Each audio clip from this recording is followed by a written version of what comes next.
Hello everyone, welcome. I'm Isaac Umbras, and today we are back in Enthusia Professional Racing, where we get to drive the GD chassis Subaru Impreza WRX STI.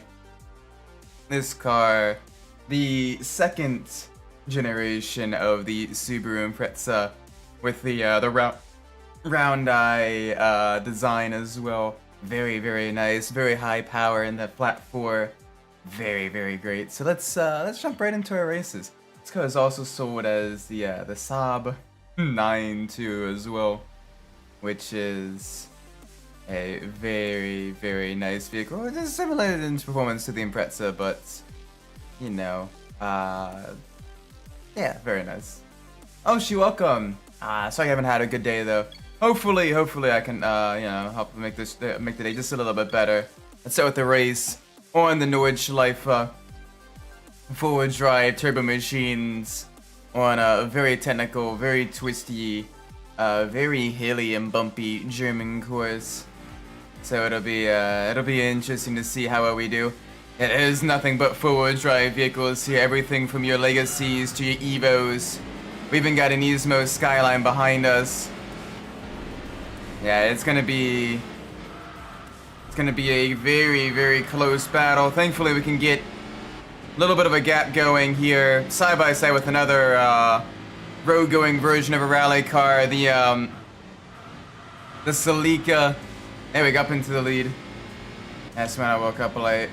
Well, hopefully able to get some rest tonight. That way you don't wake up late tomorrow. Make sure you get, if you need to, put a little bit of ice. To help with some of the information if you did a lot of like lifting and everything. Do some stretching exercises, maybe a little bit of light aerobics, just to make sure your muscles don't stiffen up too much after all the lifting you did the other day. But yeah, hopefully, you know, this will make your day just a little bit better anyway.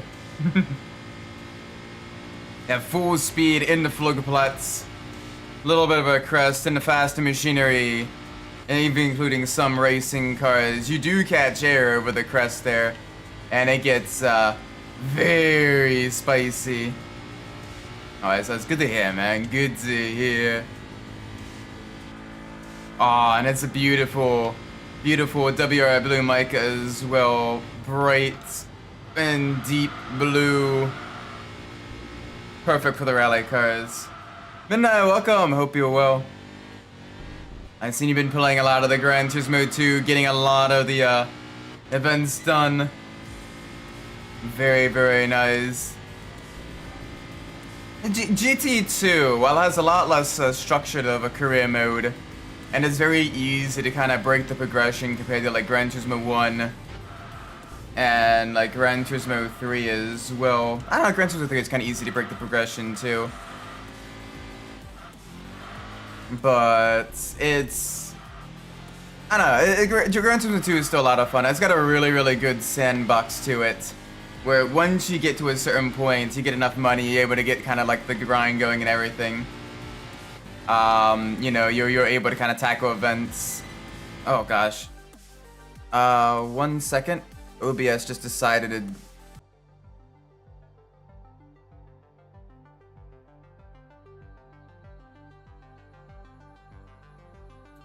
Sorry about that. OBS has been giving me just a little bit of issues today.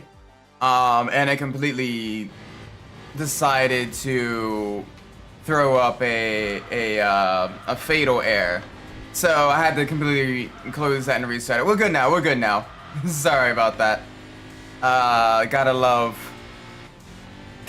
software sometimes. You run one update and it breaks everything else. So I'll be taking a look at that after the stream tonight, just to make sure. I miss Saab. Yeah, Saab had some great vehicles. Unfortunately, kind of the financial crisis really hurt them in the early 2000s, and they caused a massive amount of profit loss, and they had to be sold during the GM bankruptcy, bailouts, restructuring, alongside things like Saturn, Pontiac, Hummer. So yeah, very unfortunate. But near the end of its life, Saab was mostly just rebadging a lot of other GM vehicles as well, which is a little bit sad compared to the vehicles they had previously. Yeah, you got the super license, nice. Yeah, the one lap time trials there are a little bit challenging if you're going for anything higher than like the bronze. Going for gold in a lot of the license tests in Gran Turismo 2 is very, very tricky. Gran Turismo 3 and 4 onwards, the license tests are a lot easier to get gold. Arcade mode is not required for 100%. It is not. However, doing more stuff in regular career mode unlocks more stuff in arcade, but arcade is separate. I think the only game, Gran Turismo game, where arcade mode actually counts towards completion, and that includes the 10 time trials as well, is Gran Turismo 3. That is the only one, I think, to my knowledge, where arcade mode still counts towards game completion. Sort of VW owns a lot of companies. Yeah, the VW brand owns a decent amount.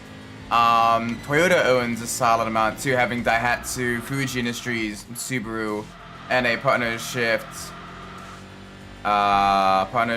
with BMW. You have BMW owning Mini and Rolls-Royce, I believe. You have the Tata group that owns Jaguar, Aston Martin, I think. Tata Motors, obviously, and Land Rover. You have the PSA group, which has Peugeot, Opel, Nissan was under it, but I'm not sure if it still is now. Oh gosh.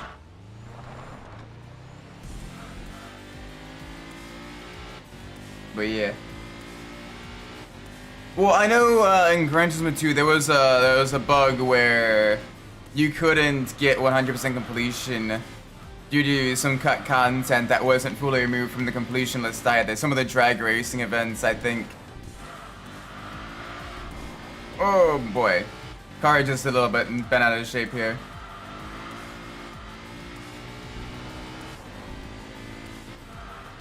Like, I think when I finished those, we were on like 97%. Oh, you got the patch version. I checked the maybe see the one make races. See if there's any of those left still. Other than that, I wouldn't know.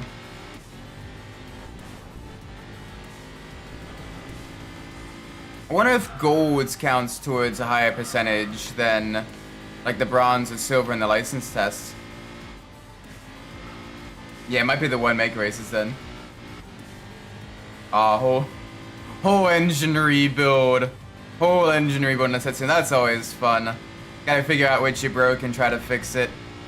Yeah, that's why I usually, like, in those types of games with like the more exaggerated engine wear and damage, I usually short shift a bit, and also I do take my time with downshifting. I usually try not to bang off the rev limiter and all that stuff. I don't particularly like doing that, so I try to almost baby the vehicle while it's still going fast if I can. Tatsuma was an interesting vehicle to rally for sure. The physics of the game kind of break a little bit above like 70 kilometers an hour on the dirt roads. Even if you got everything all set up right, like the car it feels very strange. Like you kind of have grip, but you also kind of don't have grip at the same time. It's like gravity is wrong. But it's still a fun car to have, fun car to kind of like drive around town and everything.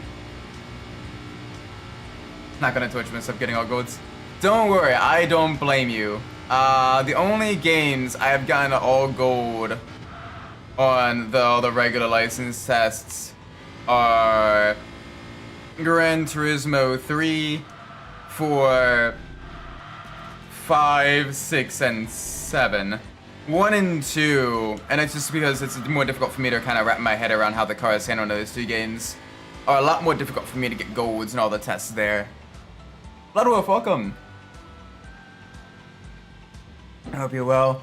We're driving a GD Impreza, the wonderful, wonderful little 2-liter EJ20. I think that's 2-liter. I have to double check it. But this is the EJ20, the EJ25, the 2.5-liter flat 4 engine producing around 280 horsepower. Very, very nice. And it is the pre-facelift, the bugeye. So it is like 2000, 2003-ish range. Did the same thing I did to get the GT license cause GT1. Yeah, the memory card thing. Just finished a 6-day work week. Hey, that means you have 4 days of rest. That's the good stuff, man. That is the good stuff. You planning on doing the race at Hungaroring this Sunday? I'm excited for that. It's been forever since I've last done a race at Hungaroring in a UCC or in any sim in that matter. So I'm very, very excited for that. I got the Mercedes tuned up just right. I'm able to get it down into the low 1 minute 45 second lap time range. Very, very quick, especially in this first sector, and then the final straights coming out of the 2 hairpins there. Very, very quick there. Can't quite get it over the curbs of the inside of 6 and 7, but I can take a slightly less aggressive line there and still be fine if I qualify well enough. I could be there. Nice. And doing the same thing with GT3. Fair. I'd at least recommend trying to get all the B license gold. The B license isn't super difficult to gold in Gran Turismo 3. A lot of it just comes down to making sure you can figure out how to launch a car properly while minimizing wheel spin. That alone will shave off a 1/10 or 2 of your time. Or more even at times with some of the vehicles like the Civic and the Del Sol. A lot of the front-wheel drive cars. Definitely the Viper too with the start-stop test. B8 is a little bit tricky. The biggest thing with that one is, one, again, the launch. You don't want it to kind of bounce out the rev limiter. You want it around kind of like the middling RPM range, like 4,000, 5,000 RPM. And then you also, basically, you want to cut as much of the tarmac runoff as you can on the inside of corners. So in the tunnel section, you want to be like up onto, you know, the concrete on the inside.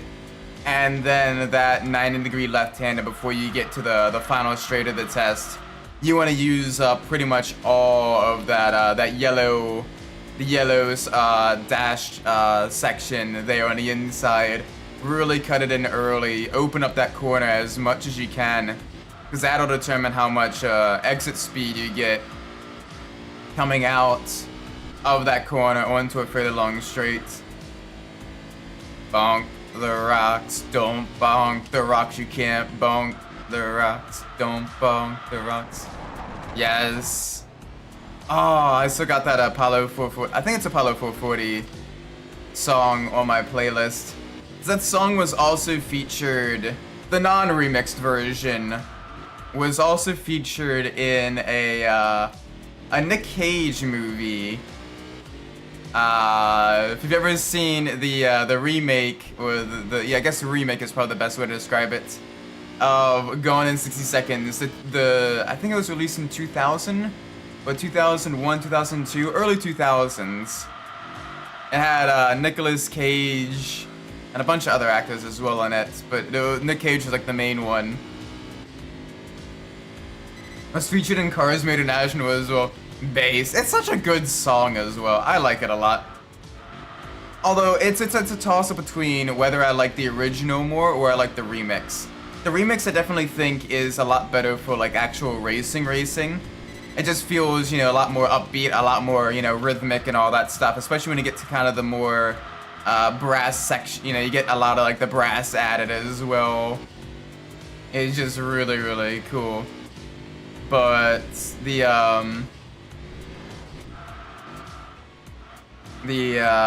original is really kind of a lot more kind of smoother, a little bit more, you know, still rock, but like a little bit more mellow, kind of, you know, kind of a chill, you know, suave vibe. Turns out from my girlfriend's side, don't know if she'll ruin that. I mean, it might be worth over the weekend just kind of shooting a message, checking up on her and everything. She might be just kind of out of it still, following the surgery and everything. I know when I got the surgery on my neck, I was kind of low communications for a good week or so. Like, I just didn't really have a whole lot of energy and everything. And I was just kind of like, I'd occasionally check like Discord or like text and everything. For the most part, I was just kind of work from home, you know, and then the time, and like taking basically like 4 hours of work, get like a 2-hour nap, and then work another 4 hours, make dinner, rest a bit more, get up, kind of, you know, move around a little bit so I don't get too stiff and everything. But I'm not too sure how extensive the surgery is and everything. Yeah, so I mean, if it's spinal surgery and everything, I'd imagine she might be a little bit bedridden and everything. So might be worth checking up on her a little bit sometime like this weekend or something. Watching Four Nations face-off championship. Ooh, who's playing whom? Either way, being tied 1-1, that's spicy. Come on, USA. Show those poutine munching punks who's boss.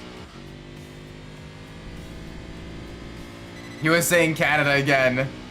All round 2, double or nothing. Come on. Alexa, play Freebird.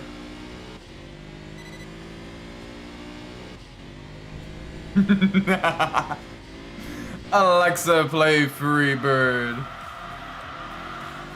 Ooh, alright, car gets a little bit spicy coming around the corners if you get a little bit aggressive with the trail braking.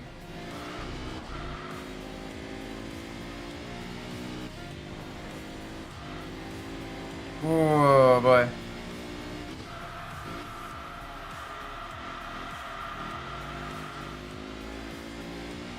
I'll tell her because oh no. This is more so just friendly banter. I always like making fun of Canada, even before all the other stuff, just because it's, I don't know, it's like a kind of a sibling aspect towards Canadians and the French, and especially the French Canadians. Like, at least the French had the dignity to be French. The French Canadians is some weird hybrid of French and Canadian. Like, bruh. Next week in LMU, the Mustang, Aston and Evo, and the Porsche coming. Let's go! More GT3s. Very nice. I hear we're getting new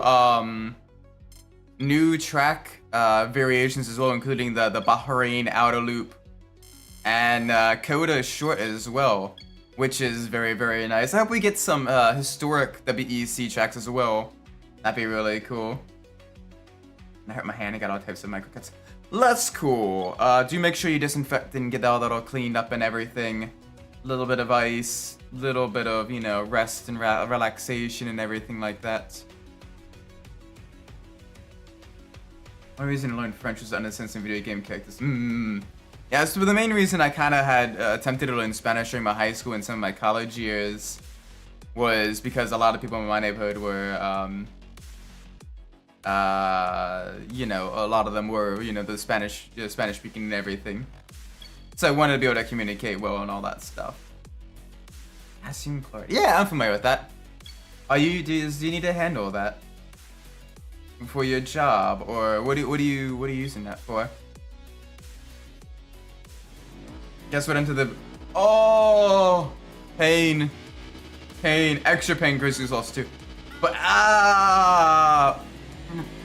bro.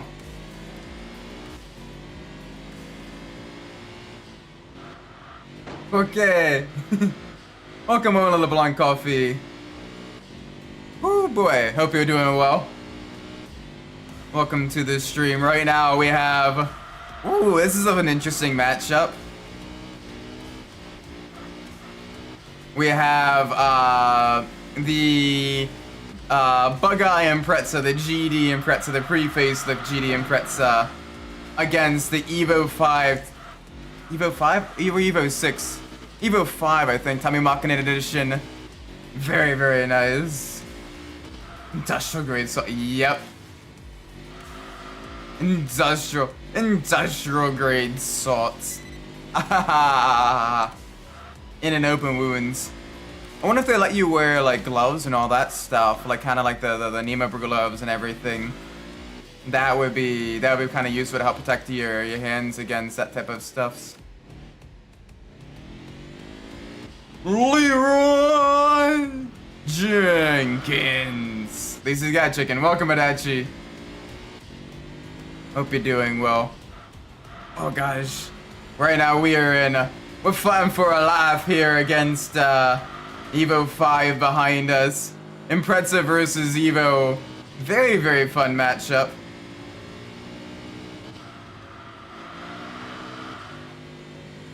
Yeah, it is one of the main ingredients, including heavy nitrogen as well. Because you do want some level of salt as well, because... like a lower level, but still some level of salt in that. And you don't want to overhydrate your plants as well. Cody GT1. Yes! I love the old GT1 cars of the 90s. The Toyota TS020, the GT1, the Nissan R390, the Porsche 911 GT1, the Mercedes CLK GTR, like all of those were just so cool. The fact that a lot of them got like road going versions as well. Granted, a lot of them are only made like one or two and they're owned only by the factory, but still really, really cool vehicles. Is just adds to that level of, you know, the vibes those vehicles have. Like, holy moly, being able to drive a CLK GTR road car would be so awesome. They need to add that in Gran Turismo, the road-going version of that. They have the Porsche 911 GT1 Strassen version, so having a road car of that would be super cool too. Yeah, the Dodge Copperhead race car.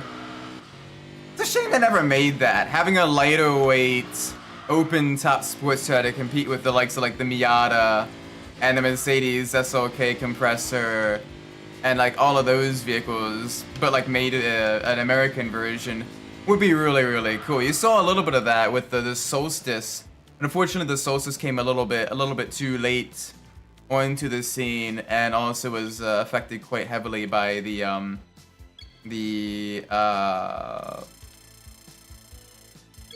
what's it called?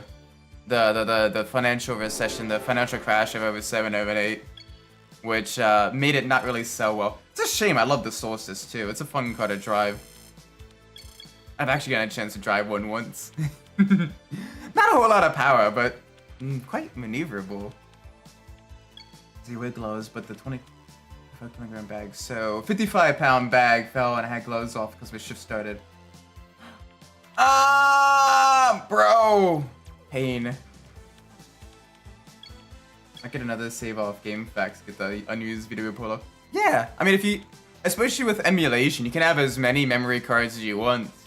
So that may be useful. So I doubt you could have multiple saves in one memory card without it causing some sort of issue. But yeah. Wait, what? You know my colleague got covered in? Oh, you're on PS3. You're doing it. Okay. Huh. Okay. So yeah, you probably have to create like a virtual. I'm not too familiar with how it works on the PS3, but yeah. Could be interesting. I think that uses like virtual memory cards to the older games, right? Like formatted into like a way those games can understand, I think. What does your colleague get covered in? It's animal product. Oh no, did he get covered in manure? He may have gotten covered in manure. Ooh. Create a virtual memory. Okay, yeah. I'm like, I kind of remember that. Because I remember I had Midnight Club 1 and 3. There's a couple other PS2 classics. And the PS3s. So I kind of vaguely remember that and doing that and formatting it and everything. Plasma. I mean, not as bad as manure, but still a major health hazard for sure. Make sure you got like a very, very deep clean shower. 45 kilograms of pure plasma. Oh, bro.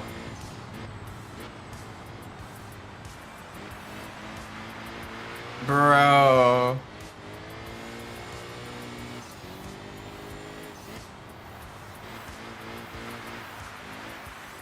Oh, I can't. It's understeery. A little bit of the handbrake to get it turned in. There we go. That'll help. That'll help.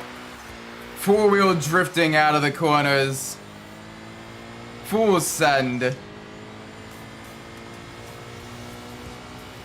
Whee! And across the line. Bonk. Oh, also speaking of Gran Turismo, I'm excited for the new event week coming. There's gonna be a special event featuring the new classic F1 car that they added, the classic Polyphony Digital F1 car, the F3500, I think. That one. And it's at Monza as well, so that'll be an interesting, a lot of drafting battles for all of the F1 cars and everything. I wonder if they'll let you do it like adjustments. You probably have to run like really, really low downforce in order to really, really get it working properly. Because Monza's a very low downforce track, and you also got to run a fairly soft suspension too, because it looks flat, but it's genuinely quite bumpy as well. And the curbs, especially at Variante Ascari, are quite bumpy. And you do need to ride the curbs a little bit, especially in a GT car. You gotta ride those curbs a little bit to open up the corner. And that does lead to your car getting unsettled if your suspension is set up too stiff or too low. Oh gosh, far worse. It didn't happen yet. Luckily, something at my station is one of the mixing takes. 3,000 kilograms of the jelly. Yeah, you should definitely make sure. I would definitely recommend reading up on like your OSHA or whatever the Dutch equivalent of OSHA is. Your guidelines for working around stations like that with heavily pressurized hot liquids and everything. Maybe read up on the if there is a material safety data sheet. Make sure you're knowledgeable about that too. I can't imagine the actual material itself is hazardous. In terms of chemically, but more so probably just the high heat and the pressure of it. So just make sure you follow like the proper procedure and really make sure like no one's messing around when you're working on that machine. Safety is very important. Safety is very important. So you want to make sure you don't break any city codes, because those are usually written in blood. 9 times out of 10, those are, very important. Like, I'm usually not one for, massive amounts of rules and everything, but with regards to safety, yeah, those do be important.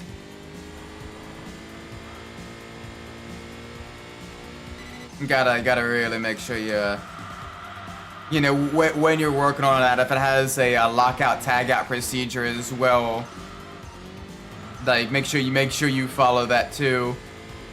That way, if there's a way to properly depressurize the lines, do that, you know, like, make sure you follow proper procedure. Make sure you look up the rules. Make sure your company is following those rules, because that is something that can genuinely cause physical harm or worse to people, like quite heavily. So make sure you.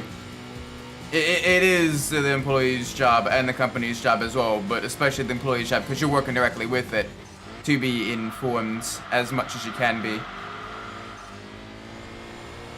And this still factor 3 is because it's a huge accident. Yeah, I can imagine. You're dealing with superheated metal and very, very heavy machinery. So there's always quite a bit of hazards there. You know, you get into a routine, you get complacent and everything. That can cause all kinds of issues.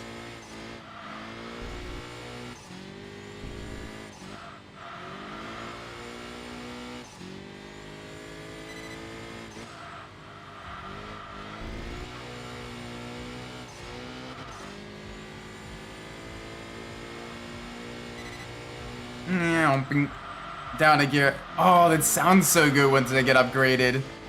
Like the vehicle sounds for a PS2 game are just, I know I keep talking about it each time, but like each time, the sounds are so good. Like even the turbo blow-up valve sounds are different for each vehicle. Like this one has a very quick, very aggressive turbo flutter sound. Others have a bit more of a longer sound. Like very, very cool.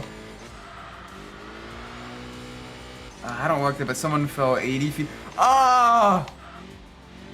But then...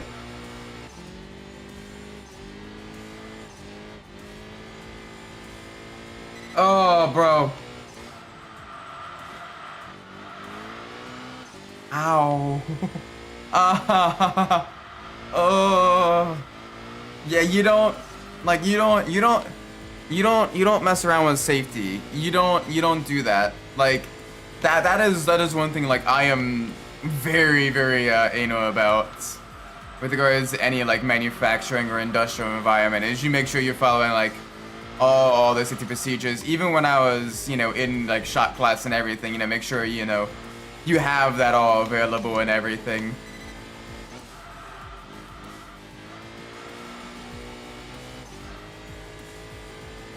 Oh my gosh, because I've done quite a few first aid.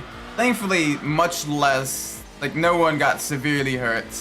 But some people, you know, not fully following like safety procedure, what have you, and like they get injured, and occasionally like they need to go to the school nurse, or like some of them would genuinely need to be you know, taken to the hospital.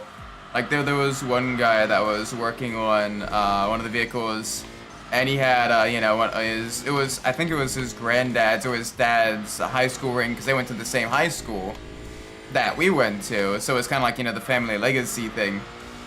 And so he was wearing it, and the wrench slipped, and he ended up degloving his finger with the ring. So I had to kind of help bandage that up and everything. And it was bad. SF's Garage got a comment from the official F1 YouTube channel. Of all videos, the Lightning McQueen versus Max Verstappen. Do do do do. Lightning McQueen. Do do do do. Based. The rumor is it was a self-inflicted, but never.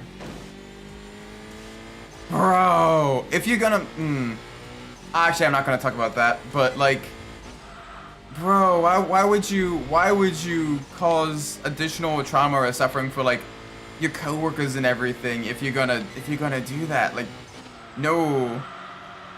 Either way, like, even if it wasn't, like, you gotta wear a harness.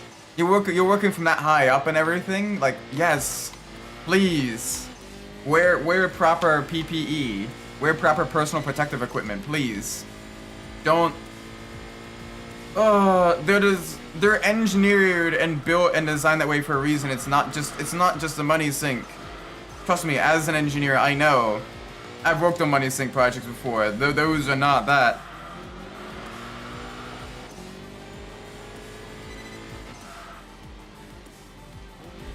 Oh, you're going very slow. Come on, MR2. I know you can go faster than that. Side by side. The fact that we're lapping people. Whoa, Nelly.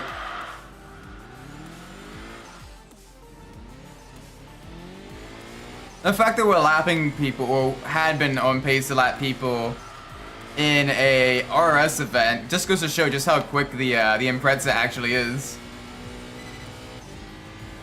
What do future playthroughs?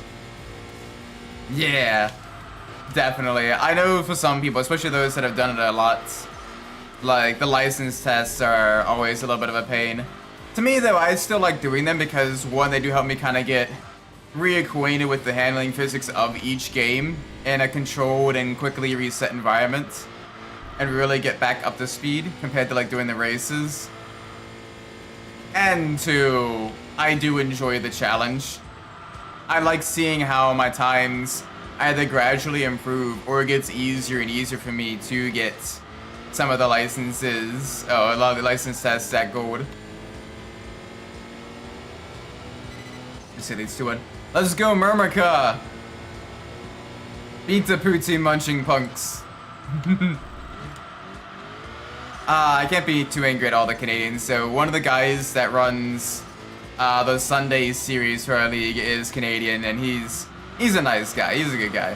I quite like him.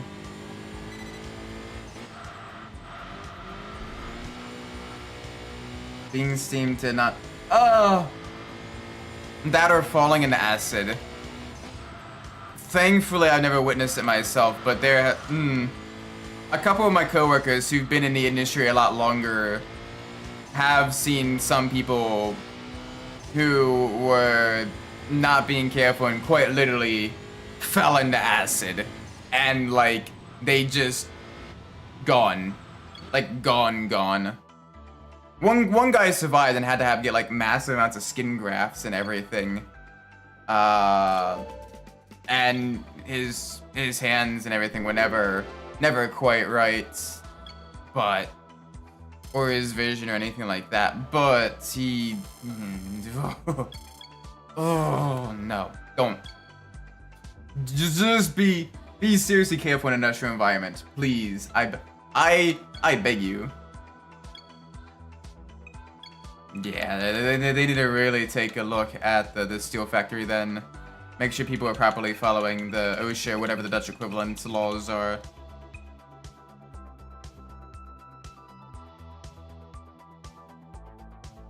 The first cars movie, Lightning McQueen really doesn't like rusty cars. Is that racist, classist, or ageist? Probably a mixture of classes, because the rusty cars are usually portrayed as being kind of hillbilly-esque, and as well his portrayal of Radio Springs is, I believe, quote, hillbilly hell. And maybe ageist as well, as rusty cars are generally older models. Though he does show some level of respect to the king even early on, as well as Tex Danico. But I mean, they also have stuff to potentially offer him, so you know, it's kind of iffy. It's kind of iffy there. Alright, so we got 5 cars potentially to choose from. We got everything from the MR2 up to the Renault 5. I like how literally only one of these cars is a front engine car. So let's pull up our random number generator. Let's pull up our random number generator from 1 to 10, from 1 to 5, I should say. Display capture. Yeah, 1 to 5. It is a 5, so that means we get to drive the Renault 5 Turbo Mark II. This one is a little bit heavier than the Mark I version, and those are usually seen with the black front bumpers and black rear bumpers and everything. I think the car's going to race and would be like McQueen confusing a peanut butter for a Mac. Yeah, I mean, all pickup trucks look the same, right? Ooh, honestly, it looks good in white. Cars McQueen. I mean, a lot of like the cars in cars, or like the 4th generation NASCARs, he may be kind of built on like a hybrid between like the 4th gen and like the Car of Tomorrow, especially with him being like a rookie in the 2006 movie, which I believe '06 was the first year that the Car of Tomorrow was introduced. I gotta make sure I do some adjustments on the settings because this thing is going to be a little bit sketchy. Yeah, there we go. There we go. '07. Was Cars in '07? Oh no, '07 was Car of Tomorrow. It may have been something like that. It's hard to remember. my memory is a little bit foggy on like the mid 2000s in terms of like movies and everything. But yeah.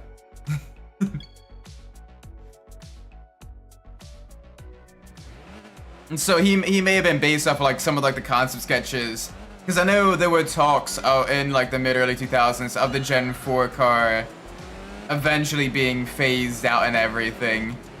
So he could have been kind of based off around like concept sketches and concept designs for like what would eventually be the Car of Tomorrow.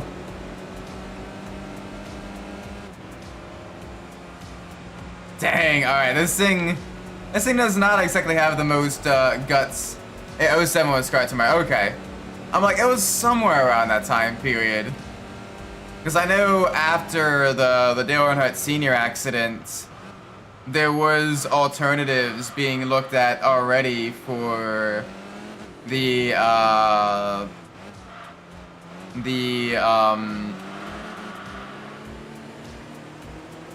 what's it called? The Gen 4 cars and everything to make them safer, having larger like impact zones and everything like that. I was released in I thought it was '05. That's either '05 or '06, but either way, late enough in the 2000s to be when they were starting to get closer to the finalized design.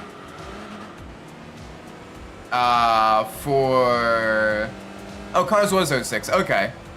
I know the game came out in '06, I believe. The first one. So I was trying to remember if that was like during the movie as well, or it was a year later. Because I know it takes place during the season after Chick Hicks won the Piston Cup.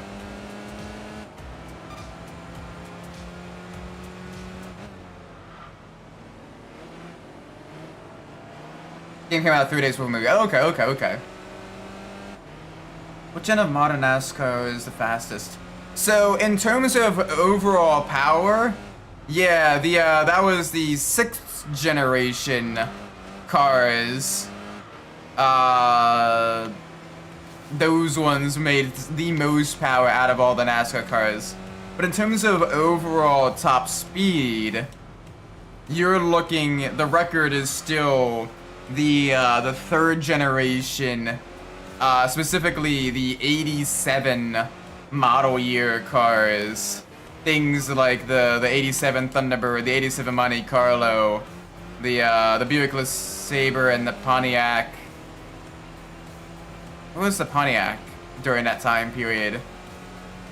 I can't remember.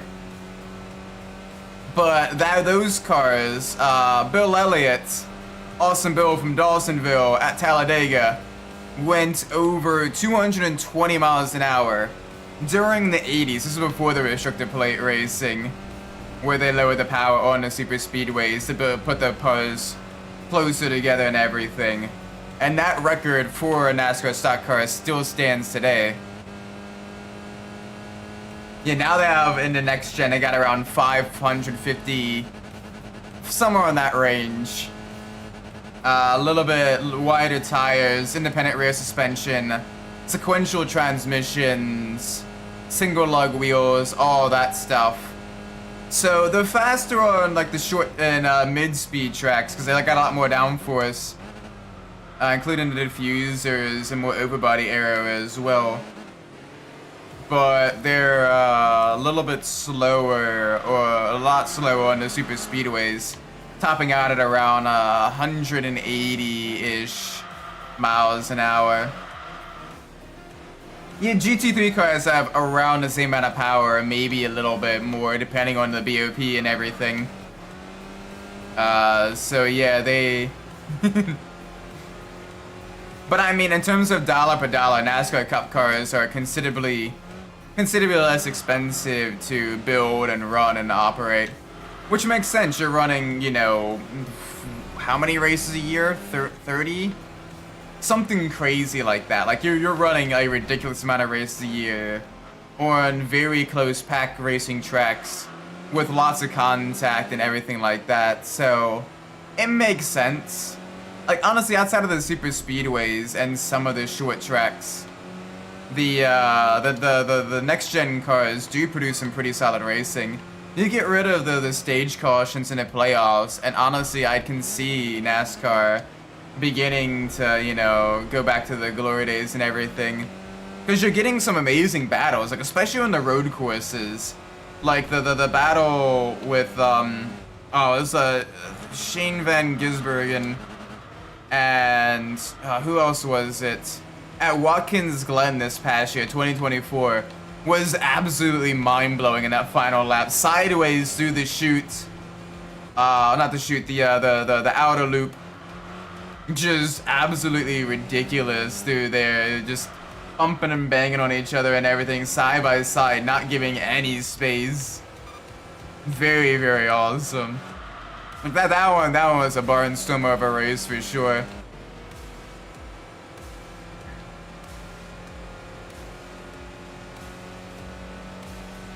Oh man, okay, the Renault 5, we would definitely need some upgrades. It is a turbo car, so I'm looking forward to some of the power we get from the engine upgrades once we get enough points for that. I'd like to see a revived Group 5 championship. Ooh, that'd be interesting. On one hand, from an engineering perspective, seeing like modern day sports cars, the pure like aero freedom and all of that stuff would be really, really, really, really cool. It'd be cool to see just how fast it can go and like what companies, what manufacturers decide to go into like the Group 5.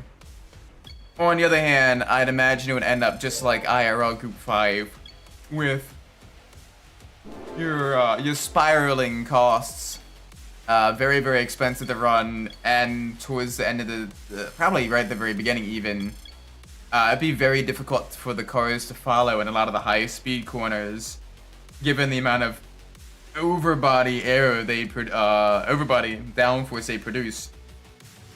Therefore, creating a massive amount of dirty air.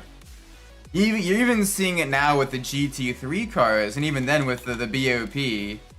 Even now with the balance of performance and everything, it is a little bit more difficult to have the close battles that they had in the earlier GT3 era. Because again, the cars are producing a lot more downforce. You have things like your Ferrari 296s, your new Corvettes, the new McLaren 720S Evo. Even the front engine cars like the Aston Martin and the Mercedes Evo produce a lot of the dirty airs. Well, the Mustang's got that massive chonker of a rear wing. Well, you can still have very, very close battles, especially on like the high-speed tracks like Daytona, like we saw this year, with the Corvette, BMW, and Ford Mustang battles toward the end of the race. It is more difficult for the cars to follow each other now. Even more so on some of the more technical tracks, like you look at like the Valencia rounds or like Barcelona as well, and like through that high-speed right-hander, turn 3 at Barcelona, as well as 7, I think, the high-speed right-hander before the hairpin. You see like the following car, like it always ends up running just a little bit wider, or it ends up cooking its front tires more and begins falling off lap after lap because the cars are just producing way too much overbody air. They got that dirty air and that makes it more difficult to follow. Like even you see in like the TGT race in the Strada Corsa Competizione or the VTRAC races where we're running the modern GT3 cars versus the Sunday series where we run like the old 2015 and earlier GT3 cars. Like you're able to follow a lot closer before you get into like the dirty air, even on technical tracks like the Nürburgring GP circuit or like Paul Ricard and like those types of tracks, or even Misano. Like Misano, Song and I were 1-2 within like half a second of each other for multiple laps, and like normally my fronts would be dying like about 5-10 minutes in of just following him that closely. And I'd either have to back off to conserve them a little bit and hope he makes a mistake, or I'd begin running wide and understeering because my fronts were dying. But no, I was able to stay like right on him, and he was in the M6, the older M6, and I was in the older Merc. Versus the modern Merc and the modern M4, you wouldn't be able to do that. Not to say I don't like the modern GT3 cars, but it's definitely something to consider if there is ever a change to the formula, either to help reduce costs, which are increasing, or to help reduce the amount of dirty air the vehicles throw up and everything. Yeah, it may come at the expense of some lap times, slower lap times and everything, but you get better racing that way. Like you look at like the IMSA GT4 and TCR class racing, and they're like nose to tail, side by side multiple times throughout the corners, throughout the course and everything. Like you don't need super quick cars to put on good racing. The Miata Cup is full proof of that, having multiple 3-wide finishes, things you'd expect from NASCAR instead at on road course racing. Just making it just absolutely ridiculous just how intense those races are. And they're going for that for like a full 45 minutes. Constantly trading positions, nose to tail bump drafting, all of that stuff, which is, I mean, that's putting on a good show and all that. Slow Car Fast produces some of the best racing in my opinion. It's a shame America, outside of IMSA where it's the multi-class of the GT4, America doesn't have a premier touring car series. Like yeah, you have Trans Am, but that doesn't really get the airtime or the showtime that it probably should. And plus those cars, some of the higher tier TA1 and TA2 cars, they're producing some decent amount of aero too. Yeah, Trans Am's, which is unfortunate because prior to the pandemic, I have been to a couple of Trans Am races, and like the show they put on is great. It's just the SCCA. The governing body that runs and does it, they don't promote it. And a lot of the tracks I race at as well, they don't really promote it as either. Which is a bit silly because like, you got a good show going, you got a good product, you gotta make sure people go to watch it though. It's the same thing with the Formula Regional racing here in the States. Like they're running a lot of like the old school style tracks, Pittsburgh International Raceway, Mid-Ohio, Jersey Motorsport Park. And while I'm not able to go this year, I'm definitely planning on going next year. Health, finances, all that stuff allowing. Because you get to see, the Formula 4, the Formula Ford cars, the Formula Vs, all of that stuff. Racing on very tight technical tracks, wheel to wheel, side by side, nose to tail, just constantly, high intensity racing on these very, very small, very lightweight Formula cars that are almost go-kart in their performance. And it is just really, really cool to see, really, really cool to watch. but unless you like actively keep up in a lot of like the road to Indy and the junior formula scene, you wouldn't even know they existed, because like even the tracks that run them barely promote it, which is a little bit sad. I mean, on one end it means you're never like super crowded at a track, or like you gotta shut off for like the bad seats.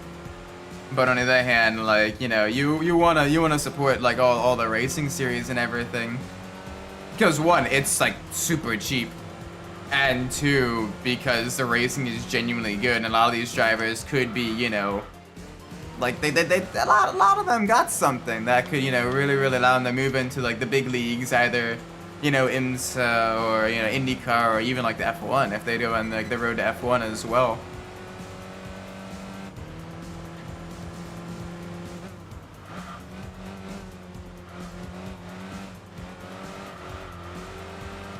The Renault 5, cute little box car. I love the shape of it as well. Taking a front-engine, front-wheel drive, little economy compact car, and just turning into a fire-breathing mid-engine monster by taking the engine, turbocharging it, and then stuffing it in the rear, and then putting some massive fender flares to improve handling and aero as well. Like, yes. To widen the car up, allow it to have the wider wheels and everything. Very nice. Very nice. Very nice. Oh my gosh.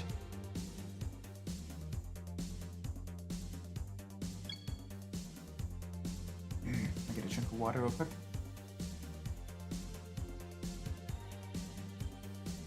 Ah, there we go. That's refreshing. Water. Hydration. Ooh. Ooh. Oh, I do not think we got a chance there.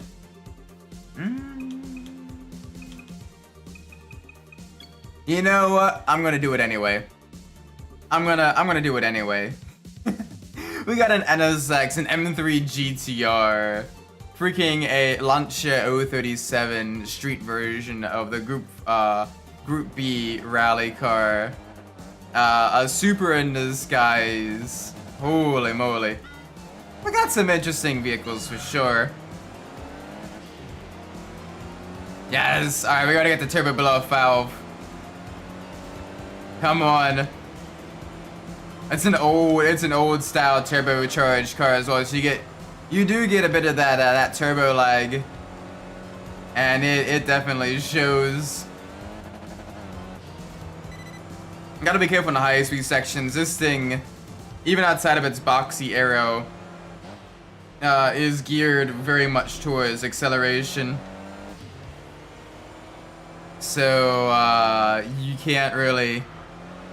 The high speed sections are where it definitely loses out quite a bit.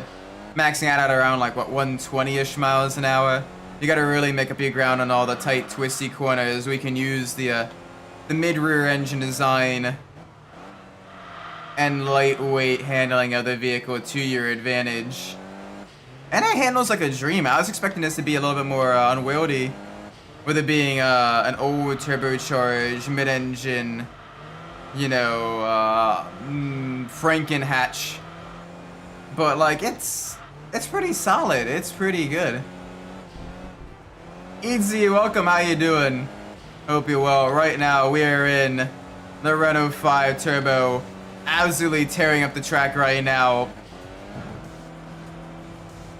This one is the Turbo 2, which has the black front and rear bumpers.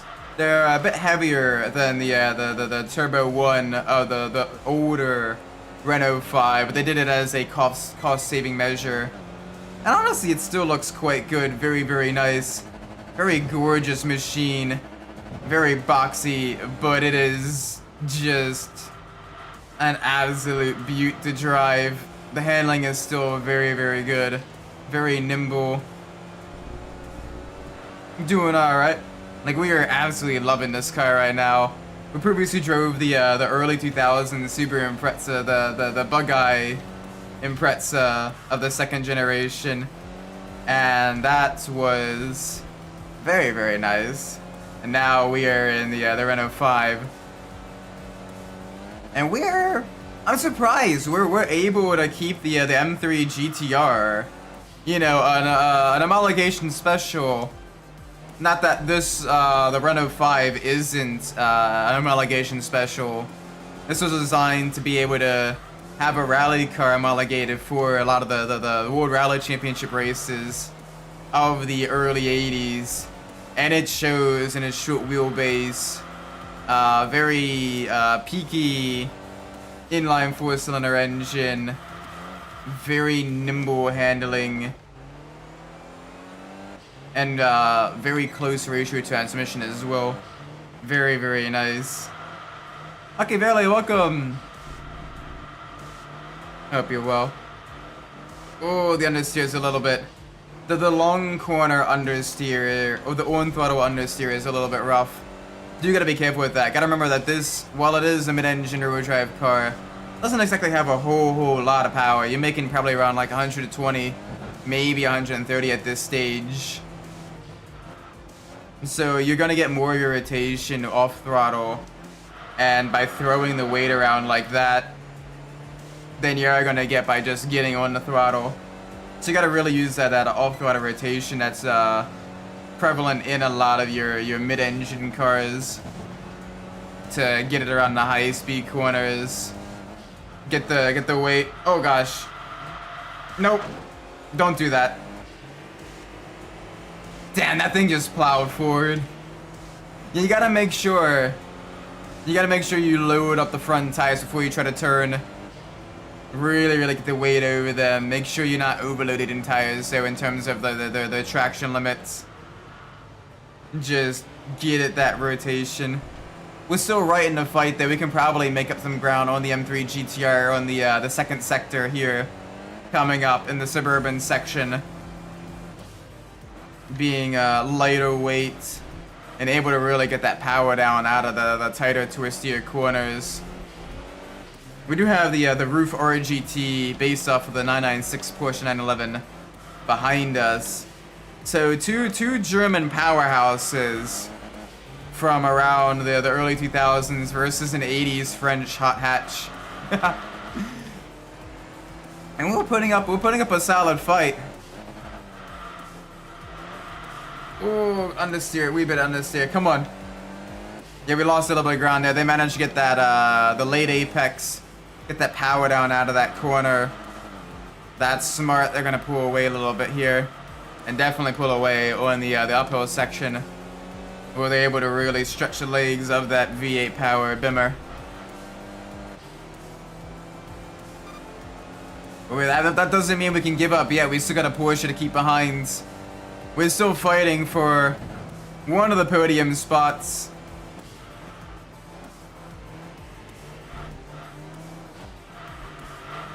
Come on.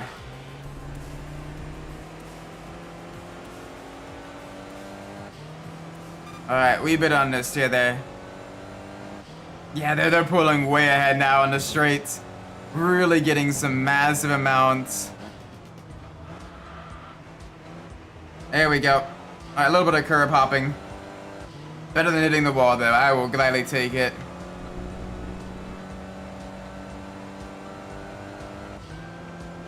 Yes, alright, second place. Not a bad finish. I will happily take a second place. Oh my gosh, this thing. This thing is a blast.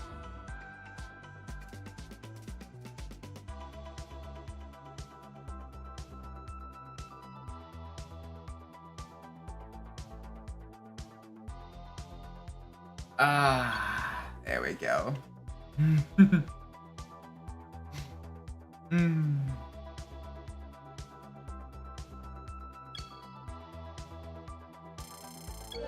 Boop.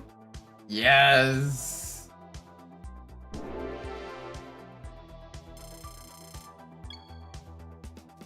Let's go. Oh, look at all those ranking points. Very, very nice. I mean, I'd expect nothing else from a vehicle that did win one of the Monte Carlo rallies in the early 80s. So, you know, it had some level of rallying success. Definitely a gorgeous machine too, like holy moly. This thing is a blast. Ooh. Ooh. We've not raced at Route de la Seine in a very, very long time. Let's show these front-wheel drive Clios the power of the midship engine. Let's show these young bloods what the old guard can still do.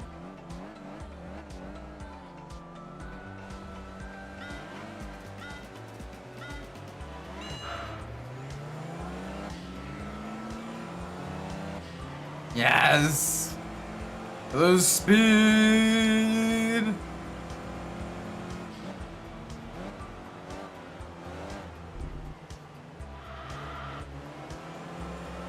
Alright, we're good. We're very, very good. Keep it nice and smooth through the twisties.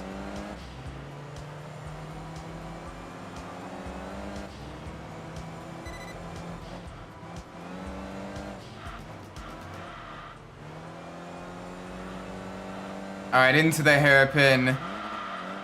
Get it around the turn. Get that traction down. Woo, a little bit of rotation. All good there, all good. Ah, full send. I will say though, despite the fact that I don't particularly like racing on this track just because of how narrow it is, and how there's very, very few places you can actually get an overtake done that aren't based purely on vehicle power, acceleration, and top speed. I do like the aesthetics of the track. It is a genuinely very, very pretty, very gorgeous track, heading through a lot of like historical and very very iconic aspects of Paris, which is really, really nice. I also like the fact that they resisted the urge to, you know, only have, you know, like the Eiffel Tower or whatever. Instead, they had the Arc de Triomphe, which is very, very, you know, considering that their full-size London track does have Big Ben, and the full-size San Francisco track does have the Golden Gate Bridge out in the background. It is nice they showed a little bit of restraint.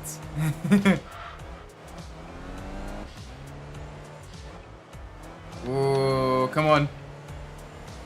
There we go. Full send now.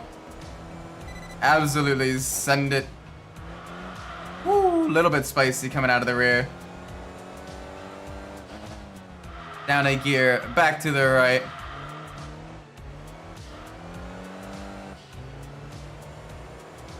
Yeah, this thing was well known for its its capability on a lot of the tarmac rally racing, winning at the Monte Carlo rally as well as in the Corsica rally as well. Very, very nice. All kind of like a lot of the French and Monte Carlo countryside.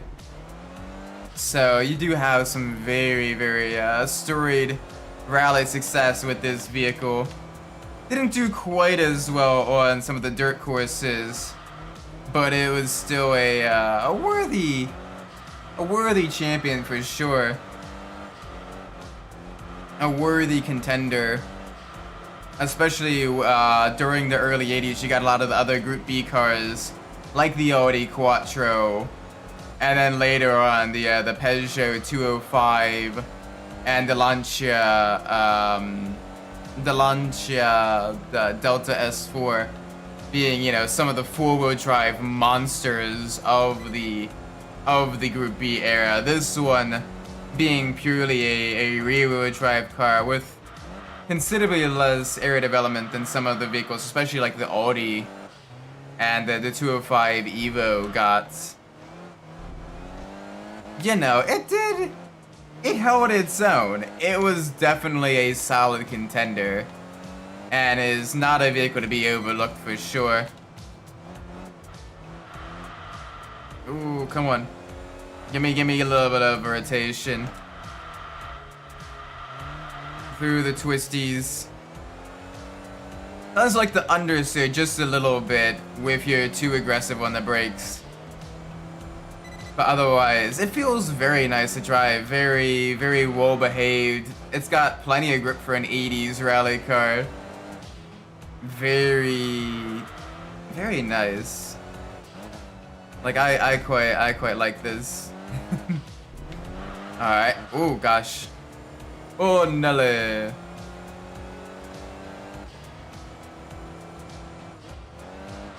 All right, we're good. We're good. We're good.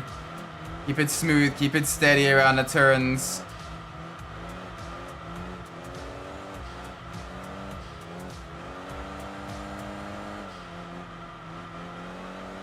Alright, got one more lap. We're really showing these Clios who's boss as well. Despite them being around the same weight and having probably about double our horsepower. Thereabouts. We're really showing what this rally car can do. Oh, it is a blast.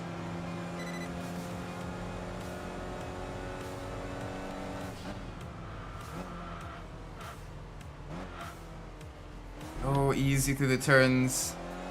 Gotta be a little bit careful though. You don't want to be too aggressive on the throttle. Gotta be very, very smooth. You don't want to be too aggressive on the off throttle either. You gotta be a little bit smooth with that because it does want to get the car a little bit unsettled. As you can see there, a little bit of a slide.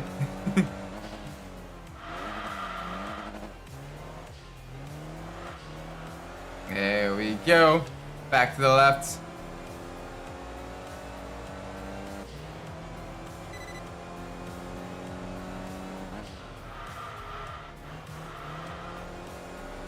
Come on. Let's get this. Let's get this French bread.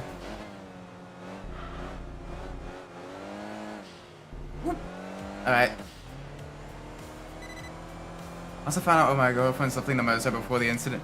Hey yo! What were they, if I may ask? If you don't mind sharing. Was she strong? Was she extra strong? I mean, you mentioned before that she is like, you know, a gym rat, so I'd imagine so.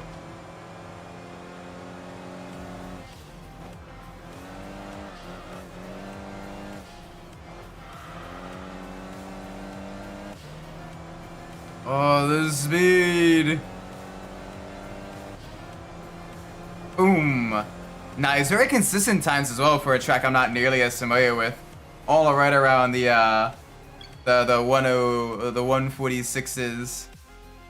Okay, 152, 146, 146, 146. This was a starting opening lap though. Bench 265. Damn! Squat 420. Nice, funny number. Deadlift 500. Bruh. Bruh. I think she could probably deadlift both of us combined. Probably, very easily. Holy moly. Damn. Damn. Like press 600. Damn. Strong. Very nice. Ooh. Alright, I want to try... I know the Nürburgring has a lot of high-speed corners. But I do want to genuinely try this at the Nürburgring. Especially considering the fact that I have liked the Nürburgring to a tarmac rally as well. With its elevation changes and its hazardous conditions and its sheer length. So... I want to see...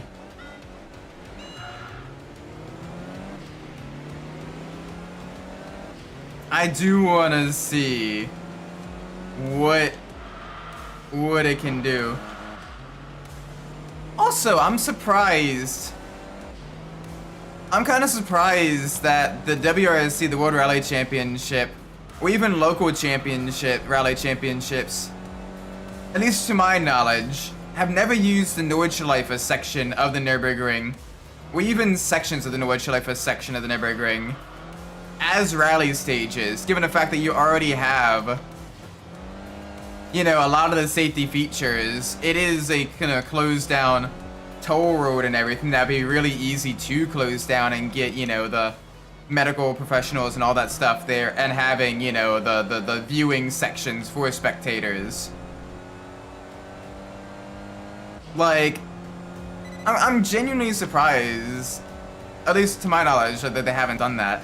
Yeah, you'd have a lot of really, really high speed sections of cars to be, you know, at pace, but like, you still got a lot of technical sections too. Would make for a very, very cool rally. ADAC, get on that. I think ADAC manages like regional and national rallies for Germany, I think, as well. I mean, she is 5'10", 185 pounds, 20% body.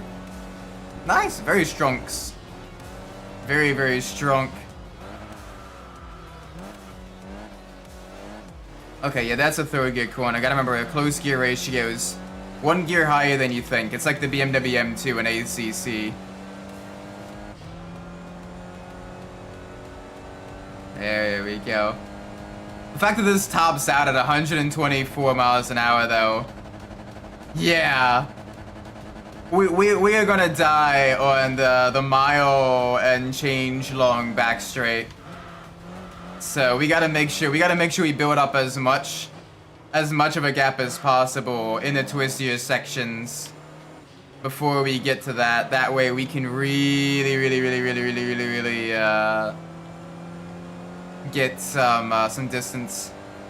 Hutch, you're welcome. Are there Hordens in this game? No, there are no Hordens in this game. You gotta think, this was a Japanese game, so it's probably a lot easier to license vehicles from Japanese manufacturers and have a solid selection from American and European manufacturers as well. Than it would be to try to also get, you know, like some of the more obscure cars that would still be expensive to license. No! Mid-engine moment. Shoulder told he wants to get back to health. He wants to get even stronger. Yeah, she just needs to take her time with the recovery, though. I know, you know, the backslide is always a little bit of a pain in the butt, but she needs to make sure she doesn't hurt herself. Especially if she recently had surgery on her back. Like, you don't mess with the back. You make sure you take good care of your back, for sure. I've raced Bathurst before. Yeah, I have. Virtually. In a set of corsa competizione. I've done it in GT3s, GT4s, and even the M2 touring cars. And I quite like Bathurst. A lot of people don't like it because of how difficult the track is, how close the walls are, and how difficult it is to find pace. But I genuinely quite like Bathurst quite a bit. I love the elevation change. I love the challenge. And I do love the fact that you have basically one section of super high intensity. You're basically holding your breath the entire time. And then you have two sections of more high speed, bit more traditional style racetrack where you can kind of catch your breath, you know, recover, refocus, get a drink of water down the Conrad Straight, and then get ready for that again. It also makes it interesting for setup as well.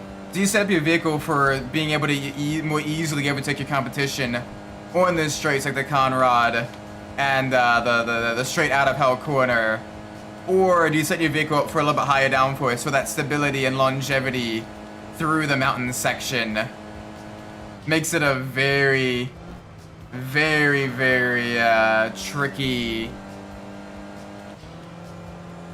very tricky track to set up your vehicle for as well. Yeah, 25 rays. Not gonna lie, I might be able to set up the AMG one to clear the skyline. Yeah, normally I try to set up my vehicles to be on the spicier side in ACC. Just because I've gotten to the point where I can mostly handle it. And a lot of the tracks, barring tracks like, you know, Bathurst, and especially Brands. Brands, I set my vehicle up a little bit safer on. But, like, outside of, like, those tracks where the wages of running wide is death. Laguna Seca as well. But that one I know enough that I can consistently drive in a spicy vehicle without having to worry about off tracks.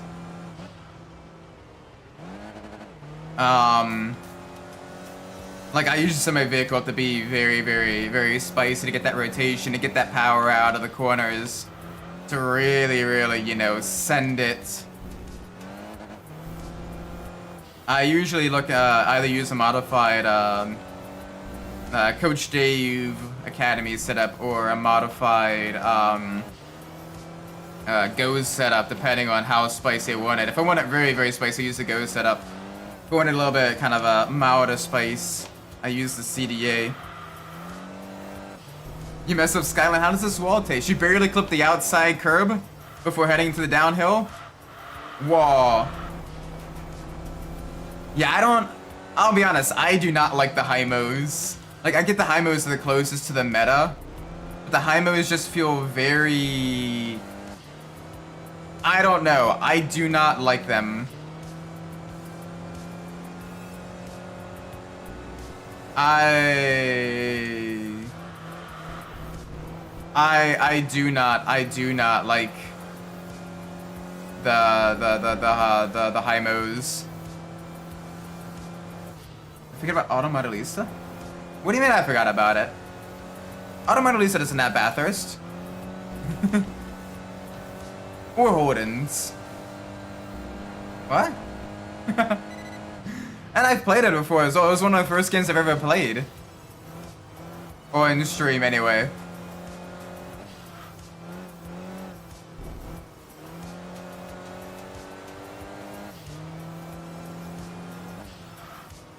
I've never seen Automotive before on YouTube.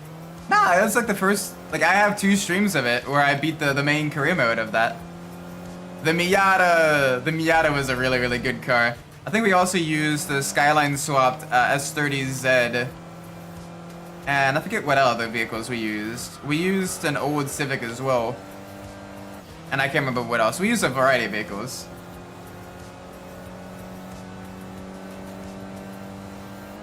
Oh, Automobilista. That's different. Automobilista is a PS2 cel-shaded Gran Turismo clone.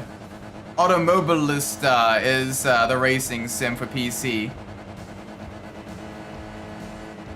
But yeah, I'm not the. I don't know. I like older NASCAR. If NASCAR got rid of the playoffs and the stage racing, I'd like it a lot more. But I do like the V8 supercars. I used to watch that quite a bit when I could, and I still try to catch some races, either live or on YouTube and stuff. Though it is difficult as an American to watch those. But there's some cool stuff there. Of the Australian Supercars calendar, Adelaide is my personal favorite track. I really like Adelaide.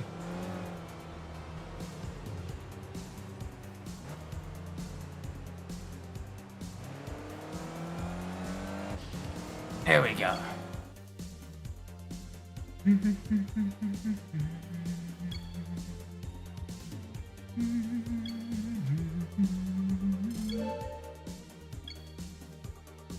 There we go. Very nice.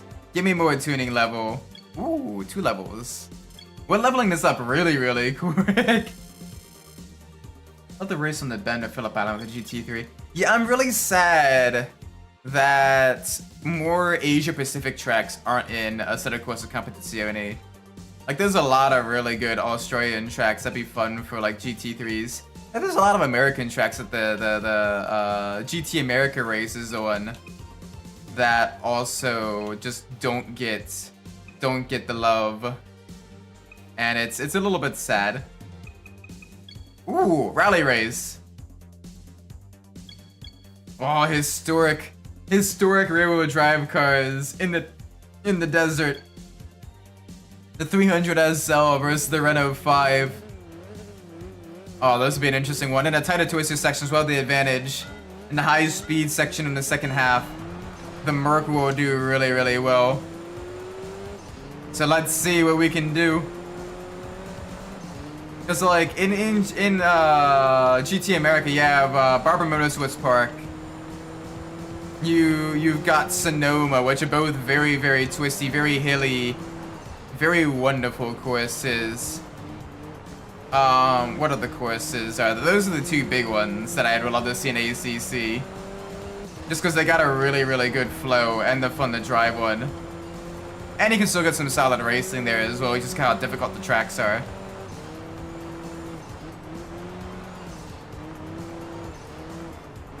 You could probably get Sebring as well. They raced at Sebring a couple years for GT America. So that'd be a good one to have GT3 racing on. Yeah, definitely make sure she takes it easy. You do not want to mess with the back while at ceiling. Like if she wants to do like more like still push for like the bicep curls or something. Or like, you know, that type, or like leg curls and that type of stuff. And work on like the gains there. Maybe, but like the core stuff, have her take it a little bit easier until she recovers. Or like the heavy lifting stuff especially. Like the squats, the you know, the deadlifts and all that stuff, especially the deadlifts. Those can be very, very tough on your back if you ain't careful. So, really, really gotta be careful in those ones.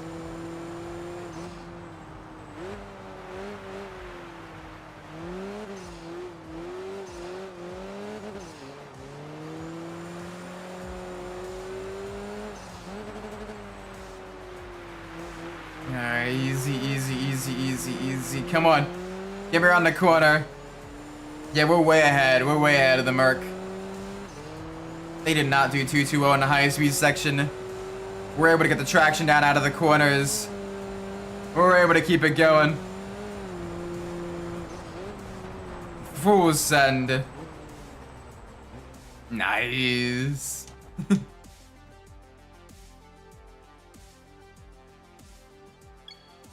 Same with here. Let's see measurements. Yeah. Big biceps. Big strunks. Ooh, okay, we got grippy boys. We got very, very grippy boys. Alright, one more race in the Renault 5. And then we get to move back to the compact cars where we get to race a lot of the joke vehicles in the game. I think. I don't doubt it. I definitely don't doubt it. Yeah, we're not gonna win at Rev City with those odds.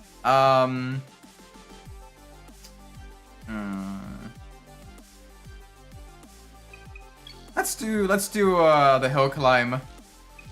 Oh, the Legacy versus the Renault 5. Short wheelbase versus long wheelbase. The interesting dichotomy, power versus maneuverability. Who will win on the Toge? It's uphill as well, so power does matter a lot more compared to the downhill.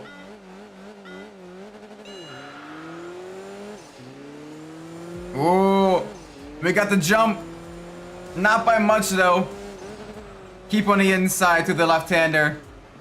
Run an offensive line. Run it out wide as well. Make them have the cut back on the inside. Come on, full send into the first hairpin. Oh, absolute dive bomb on the inside there. Using their weight to the advantage, barging us out of the way. The stewards have a look at that. Plus 5 second penalty to Ocon. Alright, we're on the inside into the next hairpin. There we go, get the traction out. We may not have the forward drive systems, but we got the maneuverability. And we do still have the traction on launch out of the slow speed corners. This is the type of tracks that this car was designed for. And it shows. Leading a vehicle with well over double our horsepower. Although they are putting up a valiant fight for sure.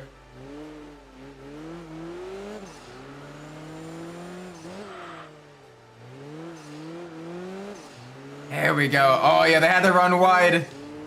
That's gonna slow them down on the uphill section. That's gonna kill their momentum a bit. Yes, get that off throttle rotation. Little tap of the wall there. Not quite as clean as I wanted it, but still solid. Oh, this thing handles like a dream. Brake just before the sign. Keep it in third. Down in a second. Ooh, alright, a little bit loose there. A little bit of that crazy liftoff oversteer. Gotta watch out for. Alright, gotta use the weight transfer here. Get it around the first hairpin. Alright, now it's all tight technical corners from here on out.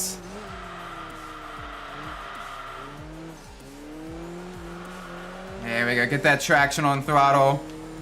Get that rotation. Oh, come on.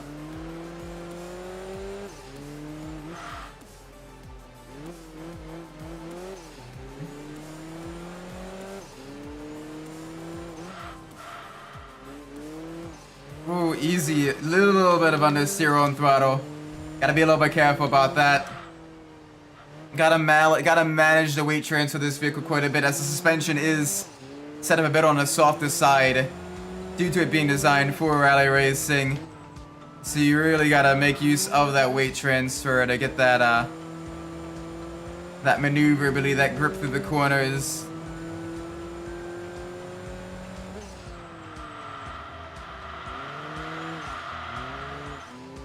Here we go, traction now into the straights. Not too much further. Ooh, a little bit on this steer, a little bit on this steer.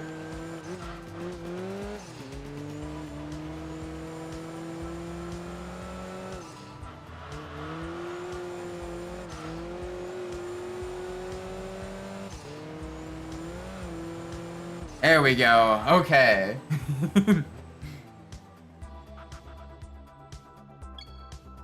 Nice. Alright. This should be enough for our final upgrade. Let's go. Nice. We get the upgrade. Now this thing is now fully upgraded. Beautiful machine. Absolutely wonderful. Alright. Back to the compact cars, as we have at least all of the vehicles we currently have. Ooh, we got 4 vehicles to choose from. Everything from the Volkswagen Beetle to the Nissan Cube to the Daihatsu Copen. Honestly, it would be a fun car to drive because it's a K car. And then you have the Honda Fit. So let us pull up the random number generator.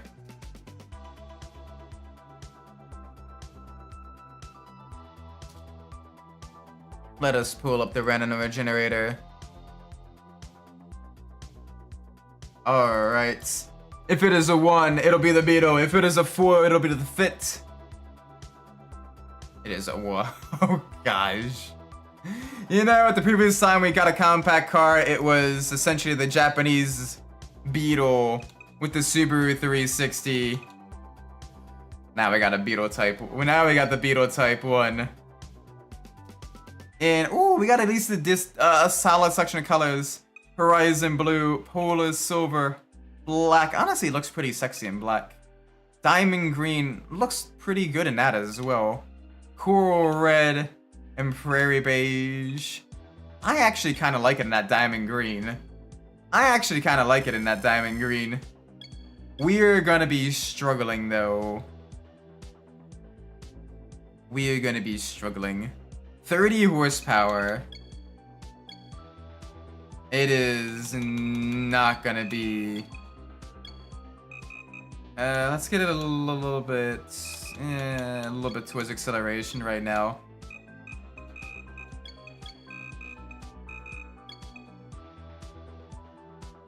Yeah, there we go. This may get it to do what we want it to. Oh, let's see. Yeah, chat, we may be cooked. Look at some of the odds on these races. Holy moly. All right, let's do the Autumn Hill challenge. Oh gosh, that even has another beetle as well. The Sunday race? That also has a beetle. Are you kidding me? Alright, let's do the Tsukuba challenge. Oh, buddy. Buddy. Let's do the novice challenge then. Alright, we'll see if we can do this. We'll see if we can do this. This is gonna be a little bit of a struggle. The struggle bug.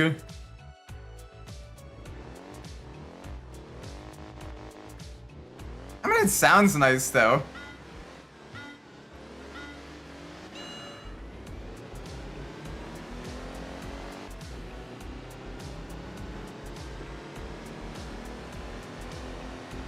Oh my gosh.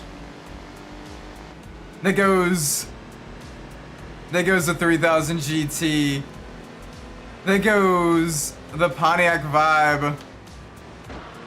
Or is that the Toyota Volts? That might be the Toyota Volts. I think that's the Toyota Volts. Both of them are built on the same chassis, same engine, same everything, even built in the same plant, just badge engineered versions of each other. It was a joint development project between GM and Toyota.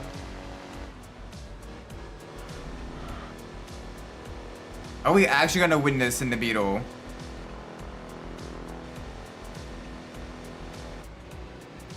Okay, fourth gear is death. Fourth gear is death. So we want more acceleration. We can tune it for more acceleration. We can actually get some power out of this thing. We can actually get some speed out of this, I think. Because this can hit, granted barely, but it can hit highway speeds. So let's do this.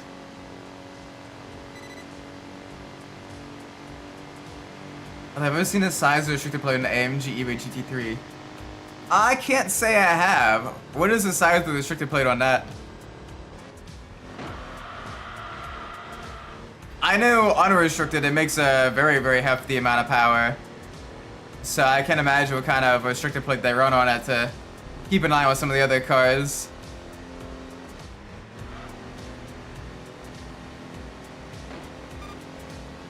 I gotta avoid the tippy taps with the other vehicles as well, given the short race length.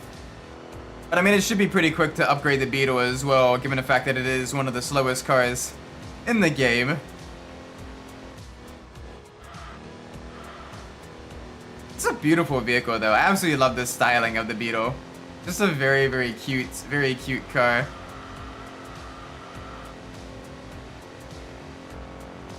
It sounds good as well. The air-cooled boxer engine. Very, very nice.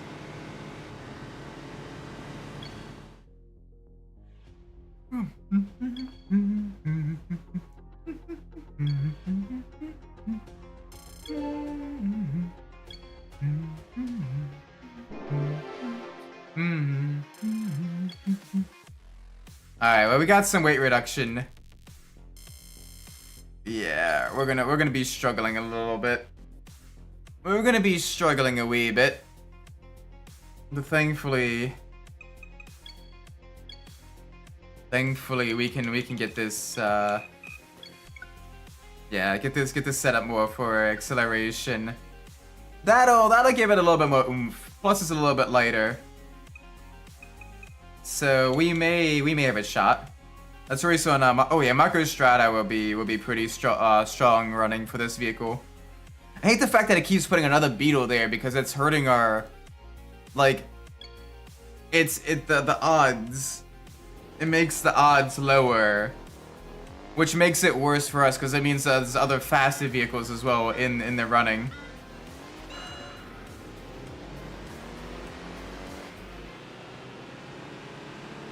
Yeah, 30% of the power restricted. I mean, that makes sense, you know. It is, you know, it's got a massive V8. Plus having that restriction as well probably helps a bit with the fuel economy because less air going in, less fuel as well, and therefore you can save a bit of fuel too. But you still get that lower end torque and everything of the higher displacement engine. So, you know, what are these melons doing?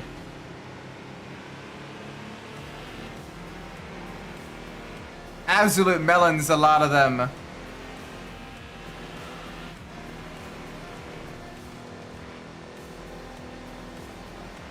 Like, we had a perfect run through there, and they're just like, no.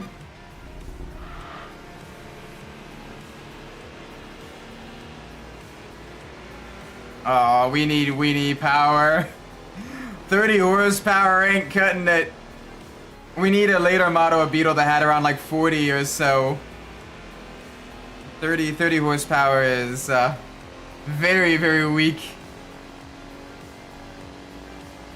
Yeah, the sound. The V8 sound. Granted, the turbo V8 sounds really, really nice as well. I've listened to the GT4 version of that, as well as the Aston GT3 version of the turbo V8s. That'll be in the Evo 2, AMG Evo 2.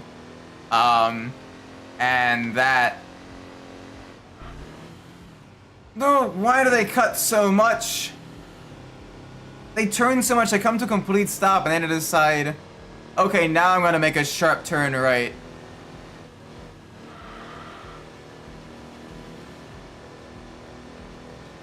I've forgotten the lower tier races, the AI does become a bit brain dead on that corner. Yeah, it sounds so good. Like, that's the one thing I do like about the GT3 racing, is the sheer variety of the engines. Naturally aspirated, turbocharged, all kinds of sizes and shapes and everything. And they all sound very, very different from one another.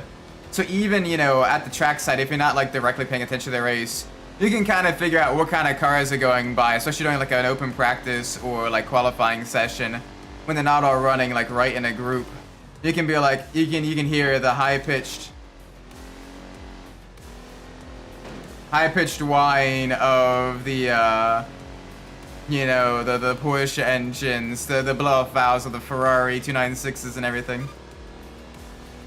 Yeah, no, it doesn't use the road car engine. It uses the engine modified off of the SLS GT3 instead.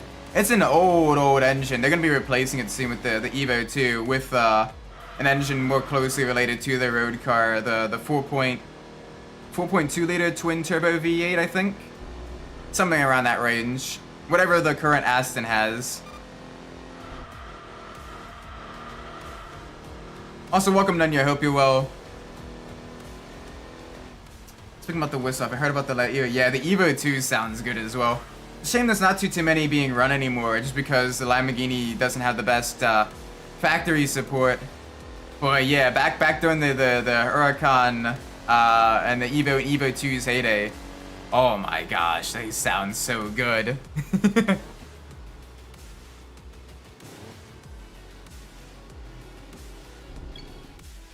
Yeah, they're restricted for that, as well as a bit for like the reliability reasons as well. You want to kind of tune the engines down a bit for the longer running of the races. But yeah, they still produce a very nice amount of power. 500 horsepower ranges, very, very nice. Yeah, the M series engines, the AMG V8s. They're very, very nice. I love the sound of them.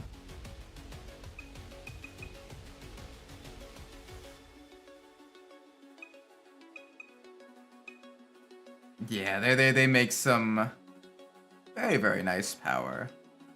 Alright, what do we got here? We got the Polo, we got the Beetle, got the Touareg, the Golf. Oh, we will see with that one. Let's see what's at Tsukuba. We got a shot at Tsukuba. Let's do it.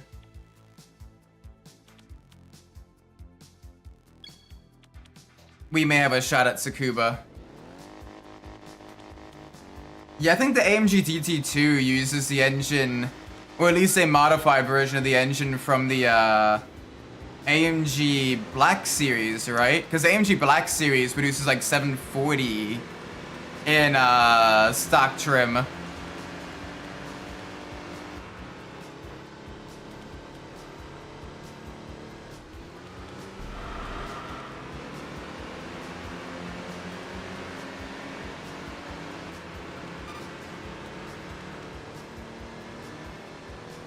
Yeah, it's solid stuff.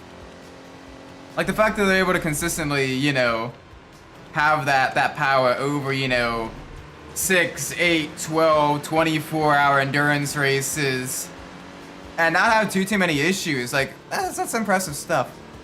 Holy cow! Okay, we may be getting smacked. We may be getting spanked pretty hard. I was expecting them to be a little bit slower on Dunlop Corner, but no, they are. Oh, they are holding on. Yeah, and they'll be going bye-bye. They'll be going bye-bye on the straight. Oh, well, let's at least do the distance so we can get some upgrades. We need power upgrades and stats. Nowadays, not too much. When they were first on the scene, they had a little bit more reliability issues. But nowadays they're very reliable, very consistent power.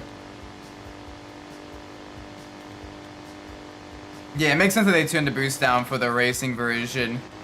One, again, because balance of performance and everything already. Two, because it's already one of the most powerful of the GT2s. And three, you want that reliable, long distance power. Although I think the GT2s... Is there any endurance racing series that uses the GT2s as a formula? Most of the GT2 racing I'm familiar with is the European series, which does around like hour-ish long races.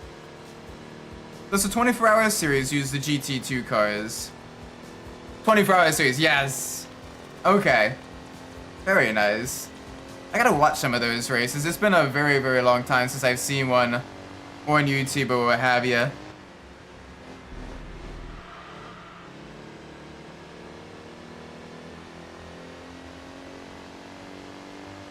How does the race car sound worse than the road car? Oh, the GT3 Corvettes. I mean, I guess it depends on like the kind of muffling and everything, as well as the other sound deadening stuff. Like I imagine with the Z06, you could probably muffle some of like the transmission noise and all of that stuff.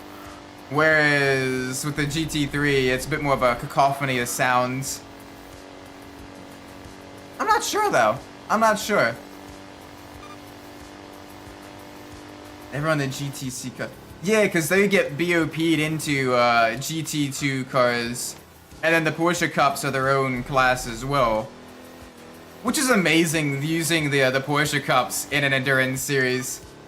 I wish that though that is really fun seeing them, because you get like almost no driver rates except for ABS, and then you're just constantly in like a long endurance race in a GT car. Yeah, so I imagine it was probably something to do with like the sound deadening then of the Z06 versus the GT3 and the C8R. I thought they exhausted the hotbook car. Yeah, the Valkyrie. Oh my gosh.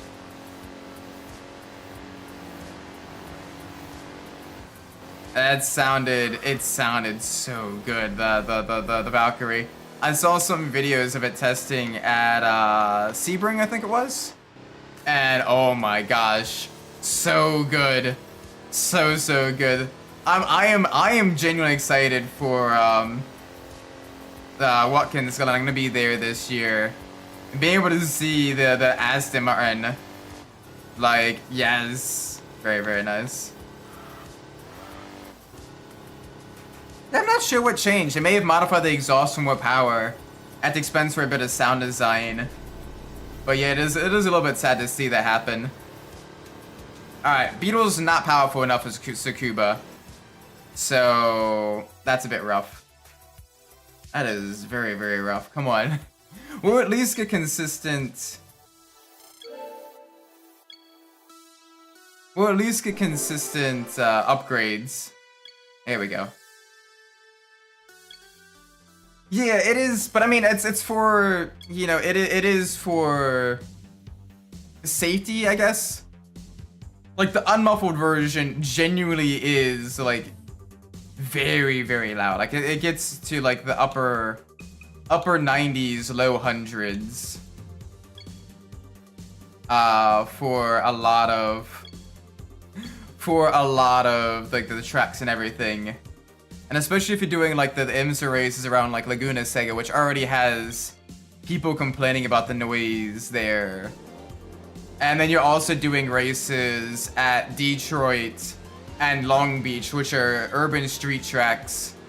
It makes sense that they would probably have to do the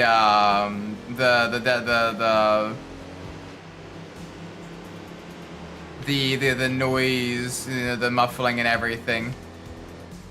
Yeah, the stock cars are like that, but I believe at Chicago they had to run mufflers as well. And just in most places they're confined enough to the smaller ovals. Or what have you. And then, you know, but since that's more of like a one-off race, they could get away with, you know, having that only there. Either way, even with the mufflers, it still sounds pretty nice. Yeah, I'm not too sure why people do that either. The like, it's one thing if like someone builds a racetrack near your home.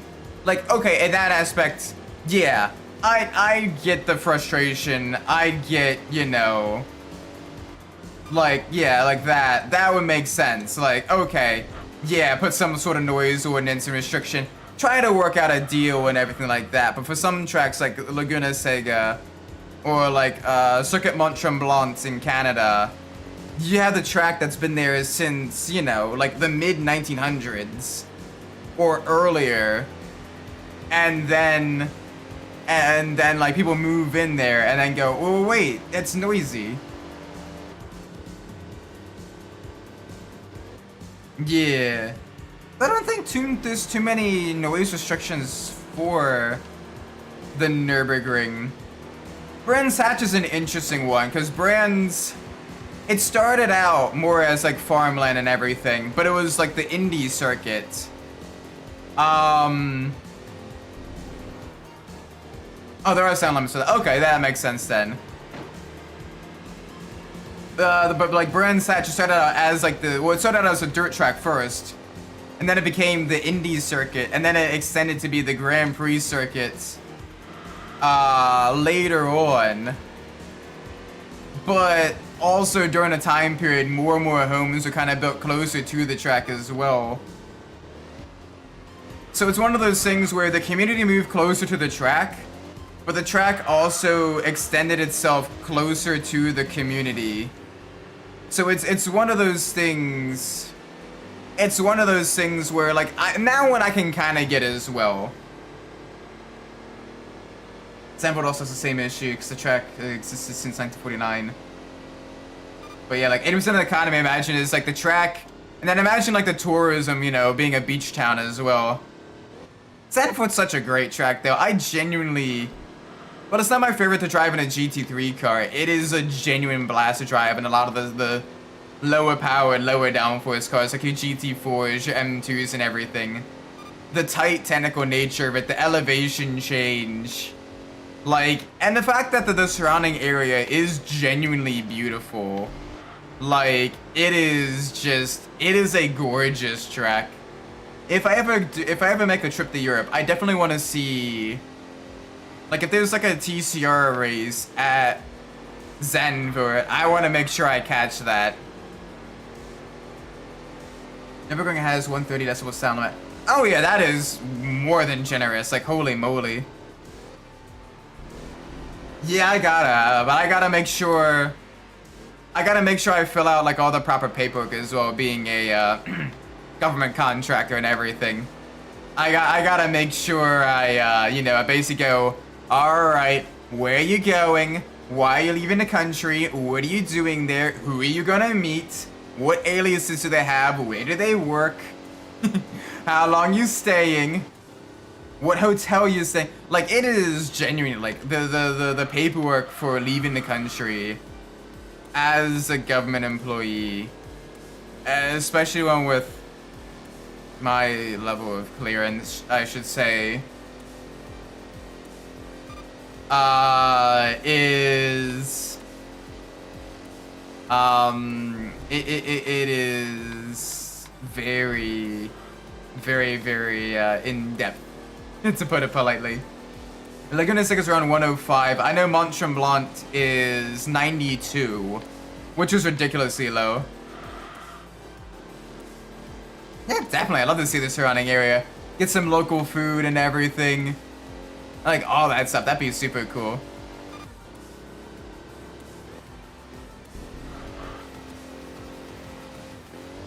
Because, like, Zandvoort, I know it's the old Zandvoort, the before it got renovated for F1 racing. But even, like, the new Zandvoorts, like, the touring car, GT4 racing, like, that type of stuff. Like, actually, even Formula 4 would be really, really good there. Like, that would be so much fun to watch.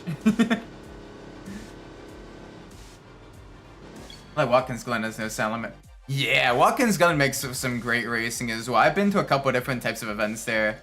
Everything from IMSA to the NASCAR races. I've even been to the Vintage Grand Prix there in the fall. And, oh my gosh. Really, really nice. Very, very, very, very wonderful track. Very good surrounding area. Yeah, make sure you visit the town and the Motor Racing Research Center as well. You got a lot of really, really great motorsport enthusiasts. I know the spots where you can get close to the cars, must not fit you and if you like to move around. Are we talking like climbing a chain link fence fit or like squeezing through a tight area fit? Because I could probably do either. I'm gonna go to IMSA for Indica. Just a heads up. IndyCar doesn't currently run at Watkins Glen anymore. Last time they raced there was either 2016 or 2017. It was before they moved to the IR18 aero package. A lot of walking, I can handle that. You gotta think, I still regularly run for fun, and I used to do a lot of like your cross country and track and field stuff, so I can handle that. Just gotta make sure I pack like a backpack with like water and stuff then, and all the necessities, sunscreen, poncho in case it rains, and some light snacks. Maybe a lunch in there as well if it's like a long walk to any like the vendor tents and everything.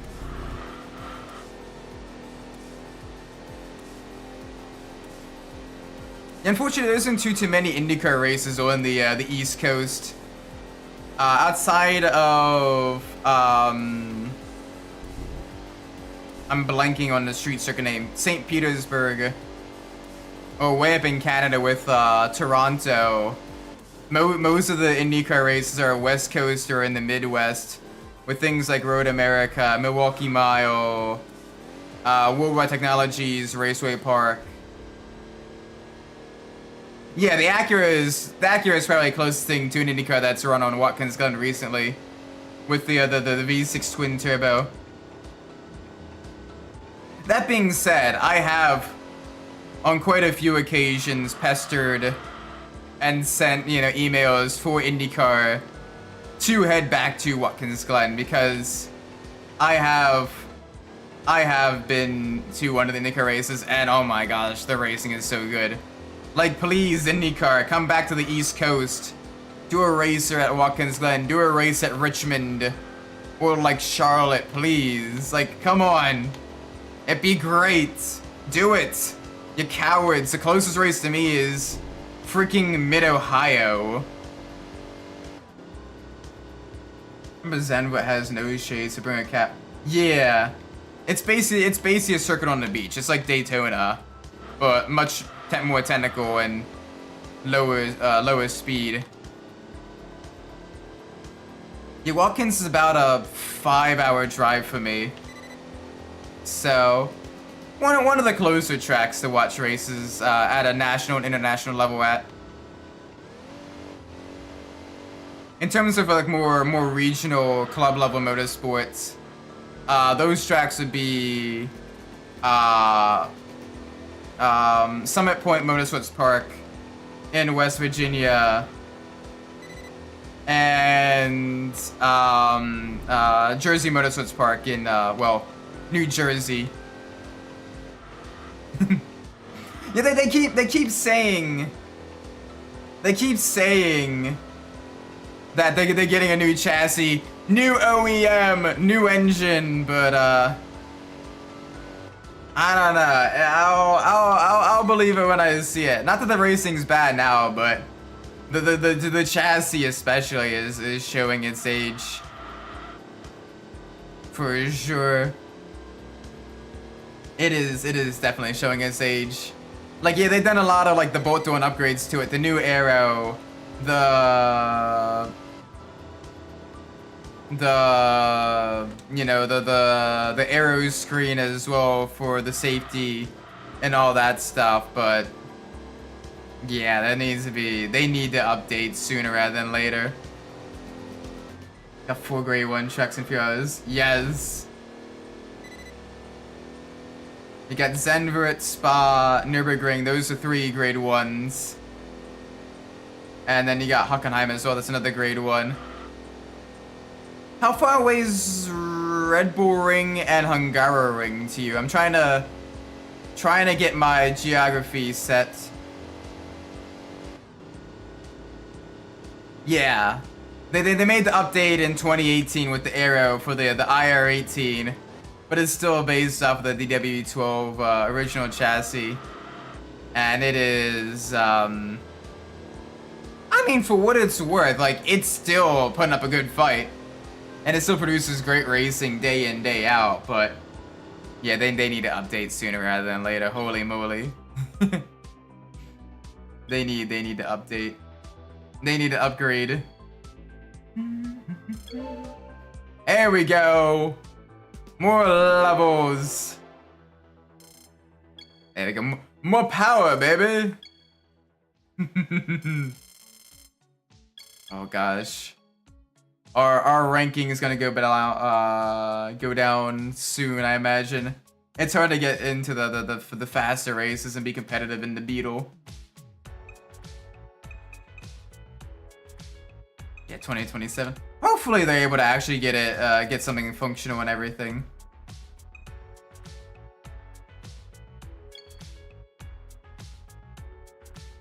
Ooh, that may be a bit spicy. Rubber rings 11 hours, Hungary rings 15 hours. Damn. Okay. Here I was thinking you'd have an actual shot.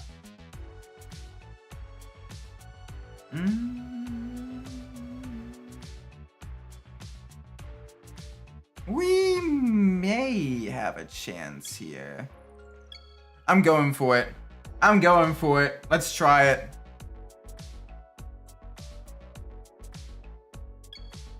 Yeah, they're switching to the...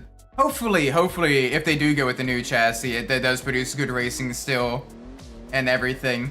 I really genuinely want IndyCar to do well. Like, you have so many great tracks to race on. So many great drivers as well. And I just wish you got more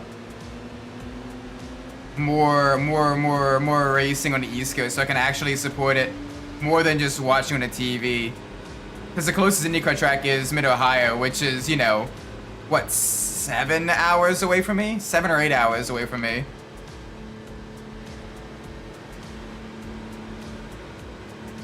Like, come back to the East Coast at least, please. What gotta deal with NASCAR to race on some of the ovals here? Like, you got so many that the IndyCar can run well on the East Coast. Dover, Richmond, Charlotte, my Homestead, Miami, like, all those would be great.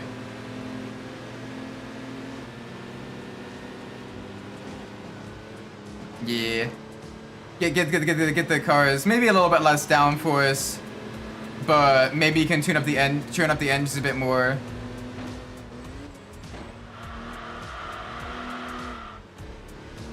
To be fair, the hybrid is kind of more of like an environmental initiative and basically give more reason for OEMs to give it a shot as well, you know, so they can actually, like, you know, use it for engine and technology development On the downside, it's gonna make the vehicles a lot heavier because you got the battery packs, you got all the electrical motors and everything. You got the second, basically, power units in there for the hybrid system. So the vehicles are gonna be heavier, but you know, you're gonna get the crazy acceleration as well, which would be pretty cool to see. And you may get the cool bump start sound similar to like the GT, not the GT, the LMDH cars, like the Cadillac and the Porsche and all that stuff, which could be cool.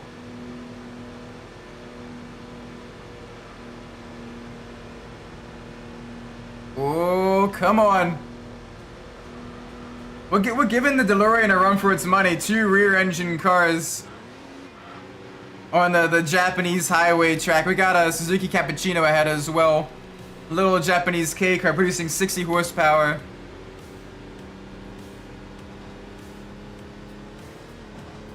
Yeah, they've been trying like the hybrid and testing it out. It's been shall we say a tumultuous development. But I mean, that's kind of the case with any, you know, major switch ups in any kind of racing series. Like you remember like the early Daytona 24s to 2000 with the Daytona prototypes. Those things had some serious reliability issues, especially with the transmissions. So yeah. Yeah, the speedways. Honestly, it might be worth running a different engine package from the speedways, given that they're not really slowing down too. Damn. Yeah, the hybrid system might just be dead weight on the speedways, unless they run up more like your short tracks, so like things like you know, like Phoenix. Or they can maybe run at like Martinsville. Martinsville would be an interesting place to run Indy cars, actually. I doubt they do it. But Martinsville would be a pretty cool place to run Indy cars, actually.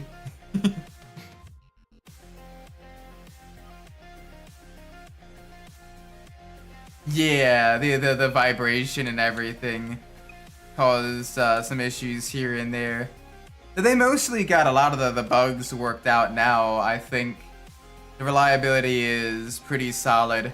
Outside of some of the WEC cars, like the Alpine and the Peugeot had some, and still do have a little bit of the reliability issues. But even then, they're getting their stuff worked out and everything, and are able to really, you know, give a good fight. Come on, Porsche.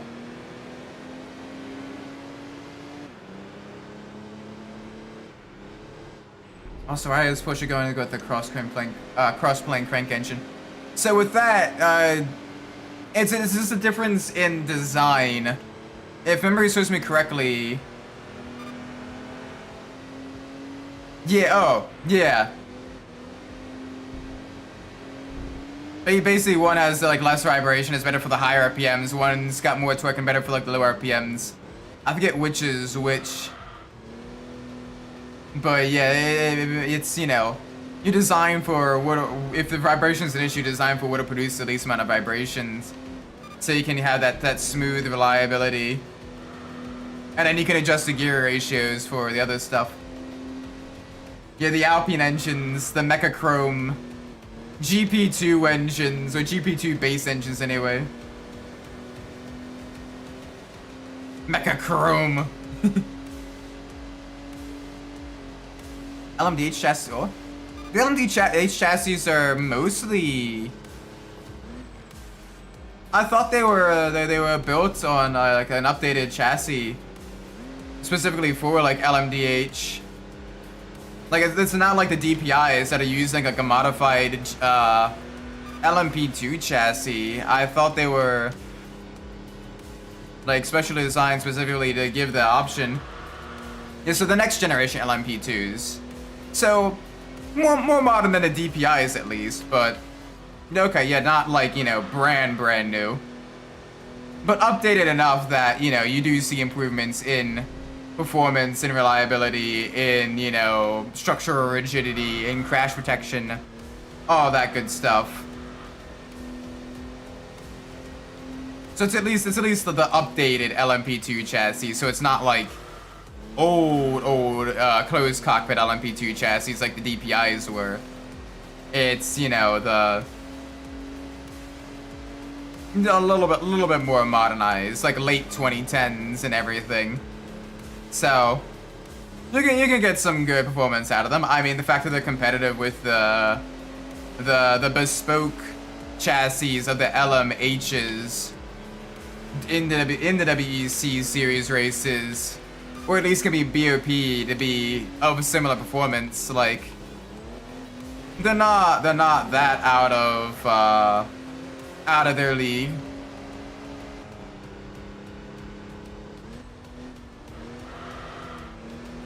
Oh, come on, understeer. Gotta get back around the Miata. Bro is just on a Sunday drive on his Miata, whereas we are fighting for our life in the Beetle. Absolutely pushing it as hard as we can. Oh gosh, come on. Yeah, you got a better run. Can we at least get third? No!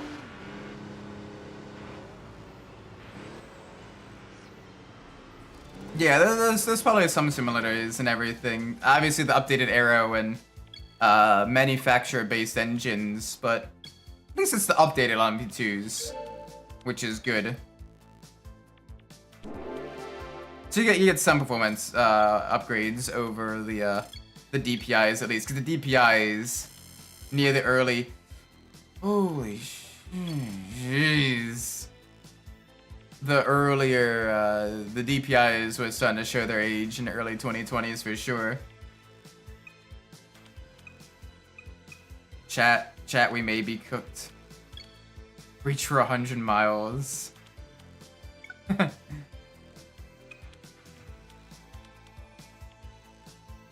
Yeah. I mean, I guess that adds like the extra complexity and extra cost and everything. But yeah, I can imagine that is a difficult one for sure.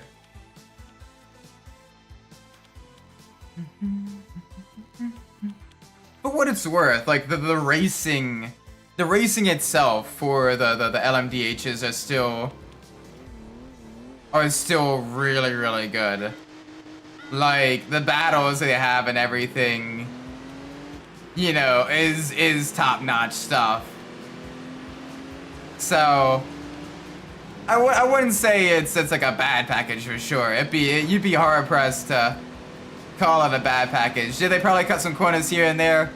Maybe, but that may also help save like the cost measures, which allows for more teams to run privateers and everything.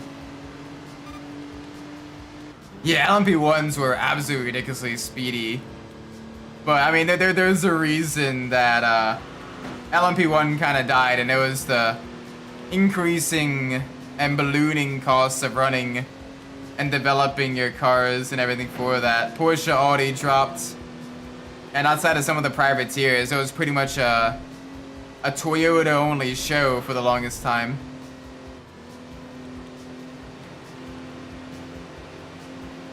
But yeah, it was granted, during the mid-2010s, you had some great battles between the Toyota, the Porsche, and the Audi. And even in the earlier 2010s, the Toyota, the Audi, and the Peugeot. But, yeah, the cost just got absolutely way too ridiculous. Yeah, the early 2010s had the Peugeot.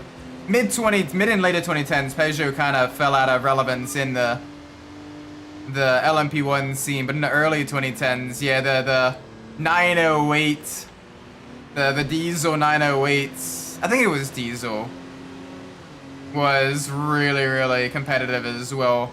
It was always a solid contender. You need to stop brake checking me through the chicane. You can take that full throttle. Yeah, French economy moments. That and the big push for hybridization as well really kind of hurt them. Yeah, 908 had quite a few victories as well. But then as the hybrid technology got better and more manufacturers made the switch to it, Peugeot just didn't have the they didn't have the know-how and everything to really make know-how and money to make a good hybrid powertrain unit. And you saw it as well with the other French manufacturer in F1 with Renault.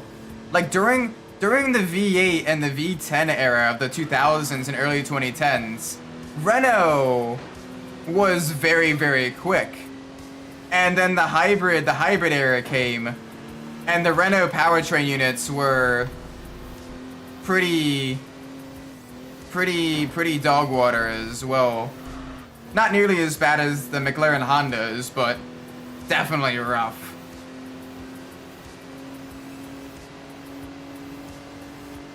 Yeah, the AMR LMP1 as well. Gorgeous vehicle, but not particularly reliable or quick. Also, that Corolla is starting to annoy me just a little bit. Because we have the momentum through the tunnel section, and they just immediately decide to, like, absolutely just... They slow down way too much. And that just kills our momentum, because there's only really space for one-ish vehicle through there. Stop parking on the apex, you punk!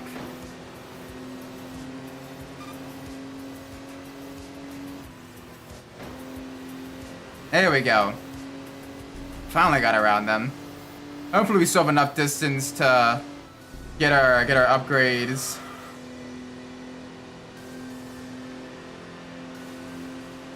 Yeah, the little Aston sounded really nice as well. Oh, the bicolors. Yeah, I'm still a little bit sad about that. I always like seeing some of the smaller teams try their hand and really be really competitive. Like, I was honestly really hoping for Glickenhaus to do well in WC too, but just wasn't in the cards. Yeah, they also ran the Nissan. Oh, you're kidding me. I gotta do one more race because the freaking Corolla.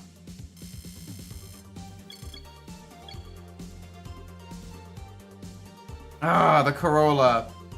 Literally just braking when you don't need to. Brake checking us in the freaking tunnel section.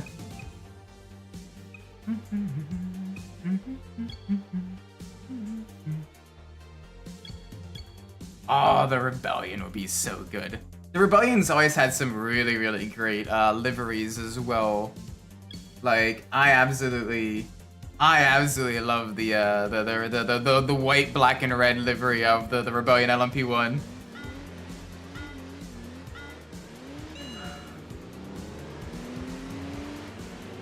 Yeah, Nissan used to be really quick, but the 2000s were not kind to Nissan. There are a lot of poor financial choices on the road car division really hurt them. As well as the refusal to modernize and focusing primarily on a lot of the subprime loans as a means of getting buyers for their vehicles, which resulted in a lot of defaulted payments and everything during the 08 financial crisis. Because the same thing happened with a lot of the housing loans as well.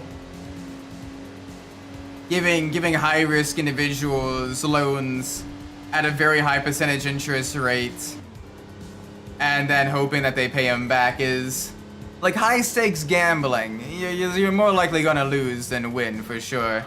But people saw the dollar sign, and wanted to make the squeeze, and they did the big fucky wucky. And then, you know, the economy crashed. The fun times.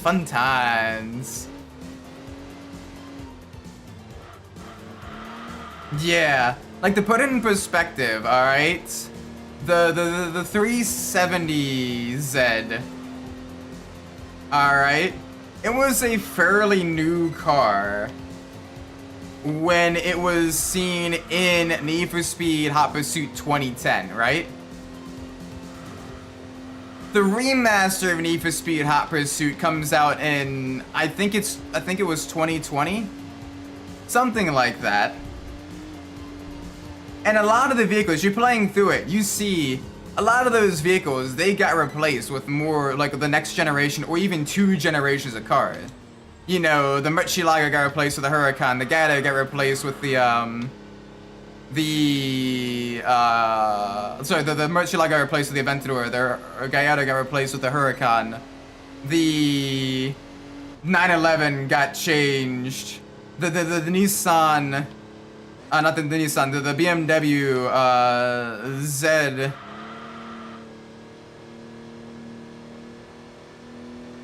The Nissan, not the Nissan, the BMW Z4 got replaced with the Supra.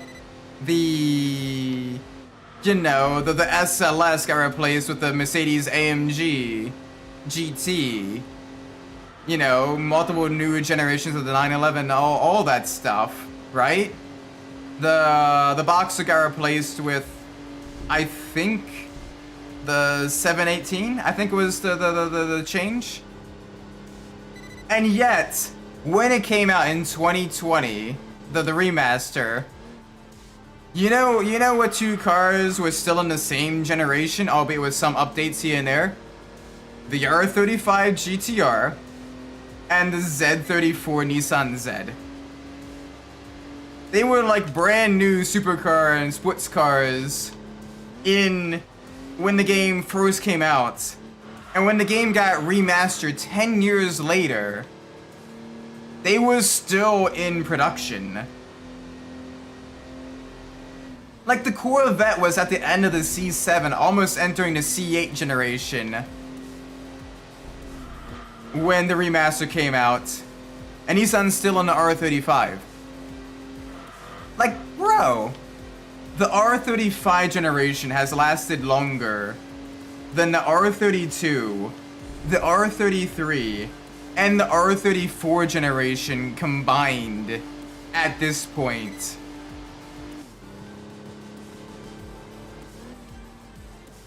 Yeah, the C4 was 13 years. Even then, they made multiple updates to it in terms of performance, in terms of reliability, in terms of all the tech and everything like that.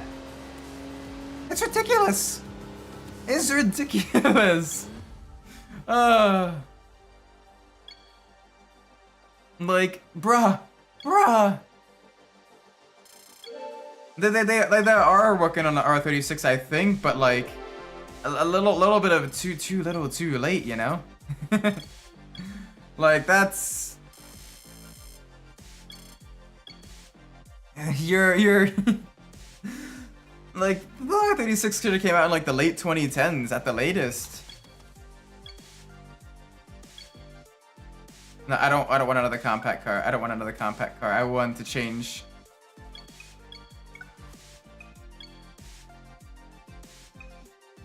Alright, so we have all the medium sedans. We got all the premium sedans, so now we need a specialty car. Yeah, one of the earliest with the 6-speed manual. Honestly, the C4 Vette is quite nice. Outside of the electronics of OBD1, it isn't too bad of a vehicle. Alright, let's pull up the random number generator again.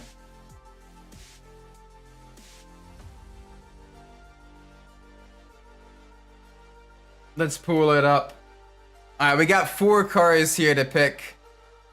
If it is a 1, it'll be the Firebird. If it is a 4, it is the DeLorean. And we have a whole bunch of other vehicles in between. Ooh, it's a 2. It is a 2. So that is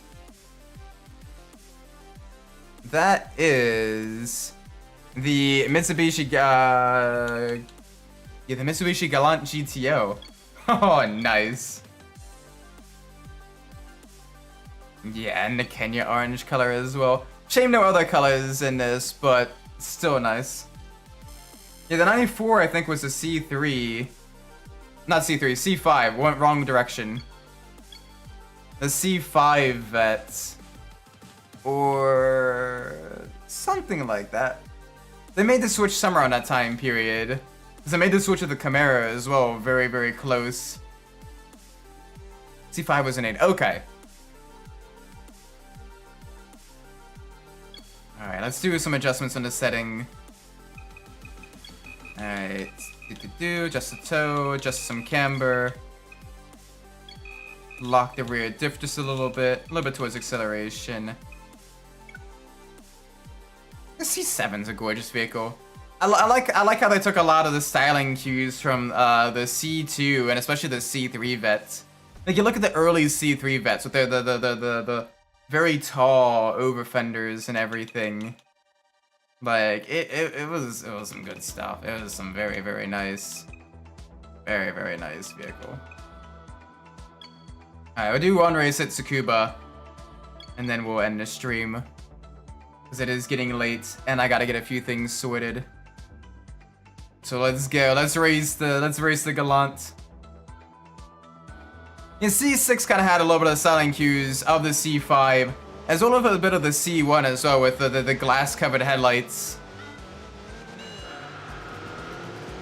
And then the rear glass, yeah, it had a lot of the shape of, again, the C5, the C4, and a little bit of the late bubble era C3 generation, which was really, really cool. Like, honestly, the C6, I still have a soft spot for. I know there are faster vets. I know there are more powerful vets. I know there are more modern vets or more valuable vets. But the C6 is still a gorgeous vehicle. Would love to own a Grand Sport convertible or something like that. As a fun, you know, sporty, but not like super, super uncomfortable sports car either. Favorite quote race cars is C6R. Ooh, yeah, that one's a good one. I really like the C5R. One, because Dale Earnhardt Sr. drove it in the 2001 Daytona 24. So I have a soft spot in that aspect. And because of that iconic yellow, white, and black livery that just looks so good. And because of it being in Gran Turismo 3. I really like driving in a Gran Turismo 3. One of my favorite cars in GT3.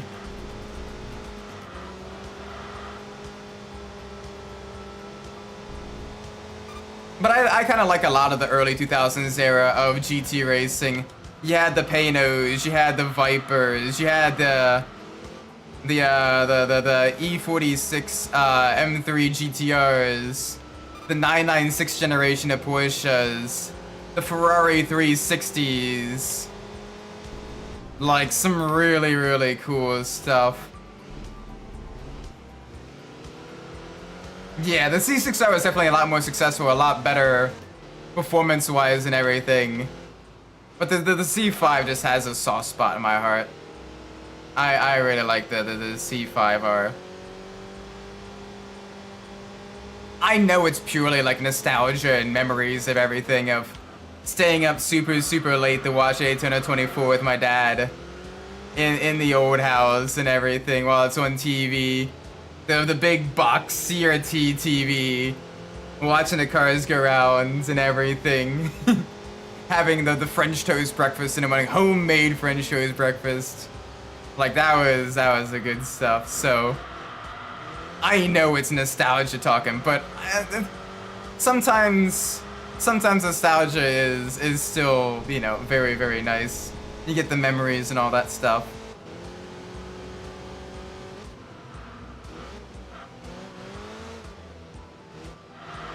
Alright, it looks like the Europe behind is getting a little bit closer. Yeah, it wasn't quite as aerodynamic. Still, it did well enough. Like, it was quite competitive. Especially more so in the tighter, twistier tracks of the American Le Mans Series race. So on the C5, I was a lot more competitive in its home country than on the European stage. Yeah, the Morgan, the Mosler, the Celine. Yeah, the Centuras. You had, you know, like all the cool vehicles. You had the you know, the Nobles. Just a lot of great vehicles, and then the prototypes as well. The early LMP 900s. The LMP 900s are also really good. The you know, you had the Panos, the Audi R8, the Northstar. Oh, what else? Those are like the big ones I remember. In the European scene, you had the Pescarolos. The, oh, that stuff. Yeah, the 330. That was pretty solid as well. The Celine also won the last GT1 race at Le Mans. Ooh, nice. Very nice.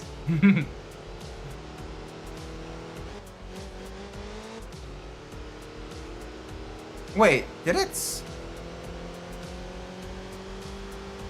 What year was that?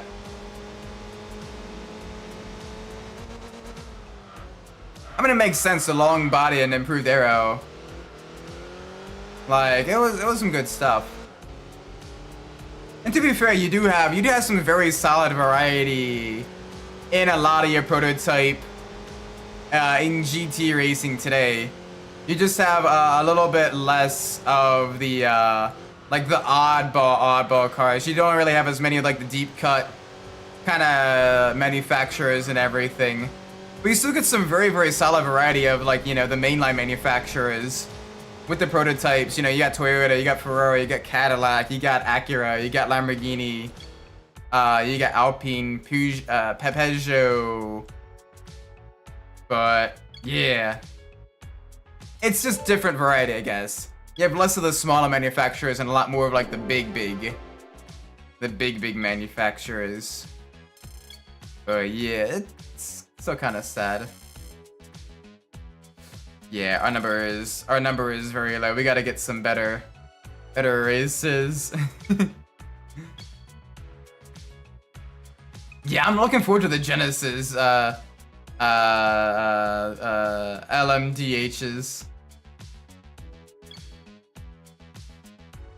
Yeah, Nissan had the crazy high performance stuff as well. Very nice. Anyway, I'm gonna be ending this stream.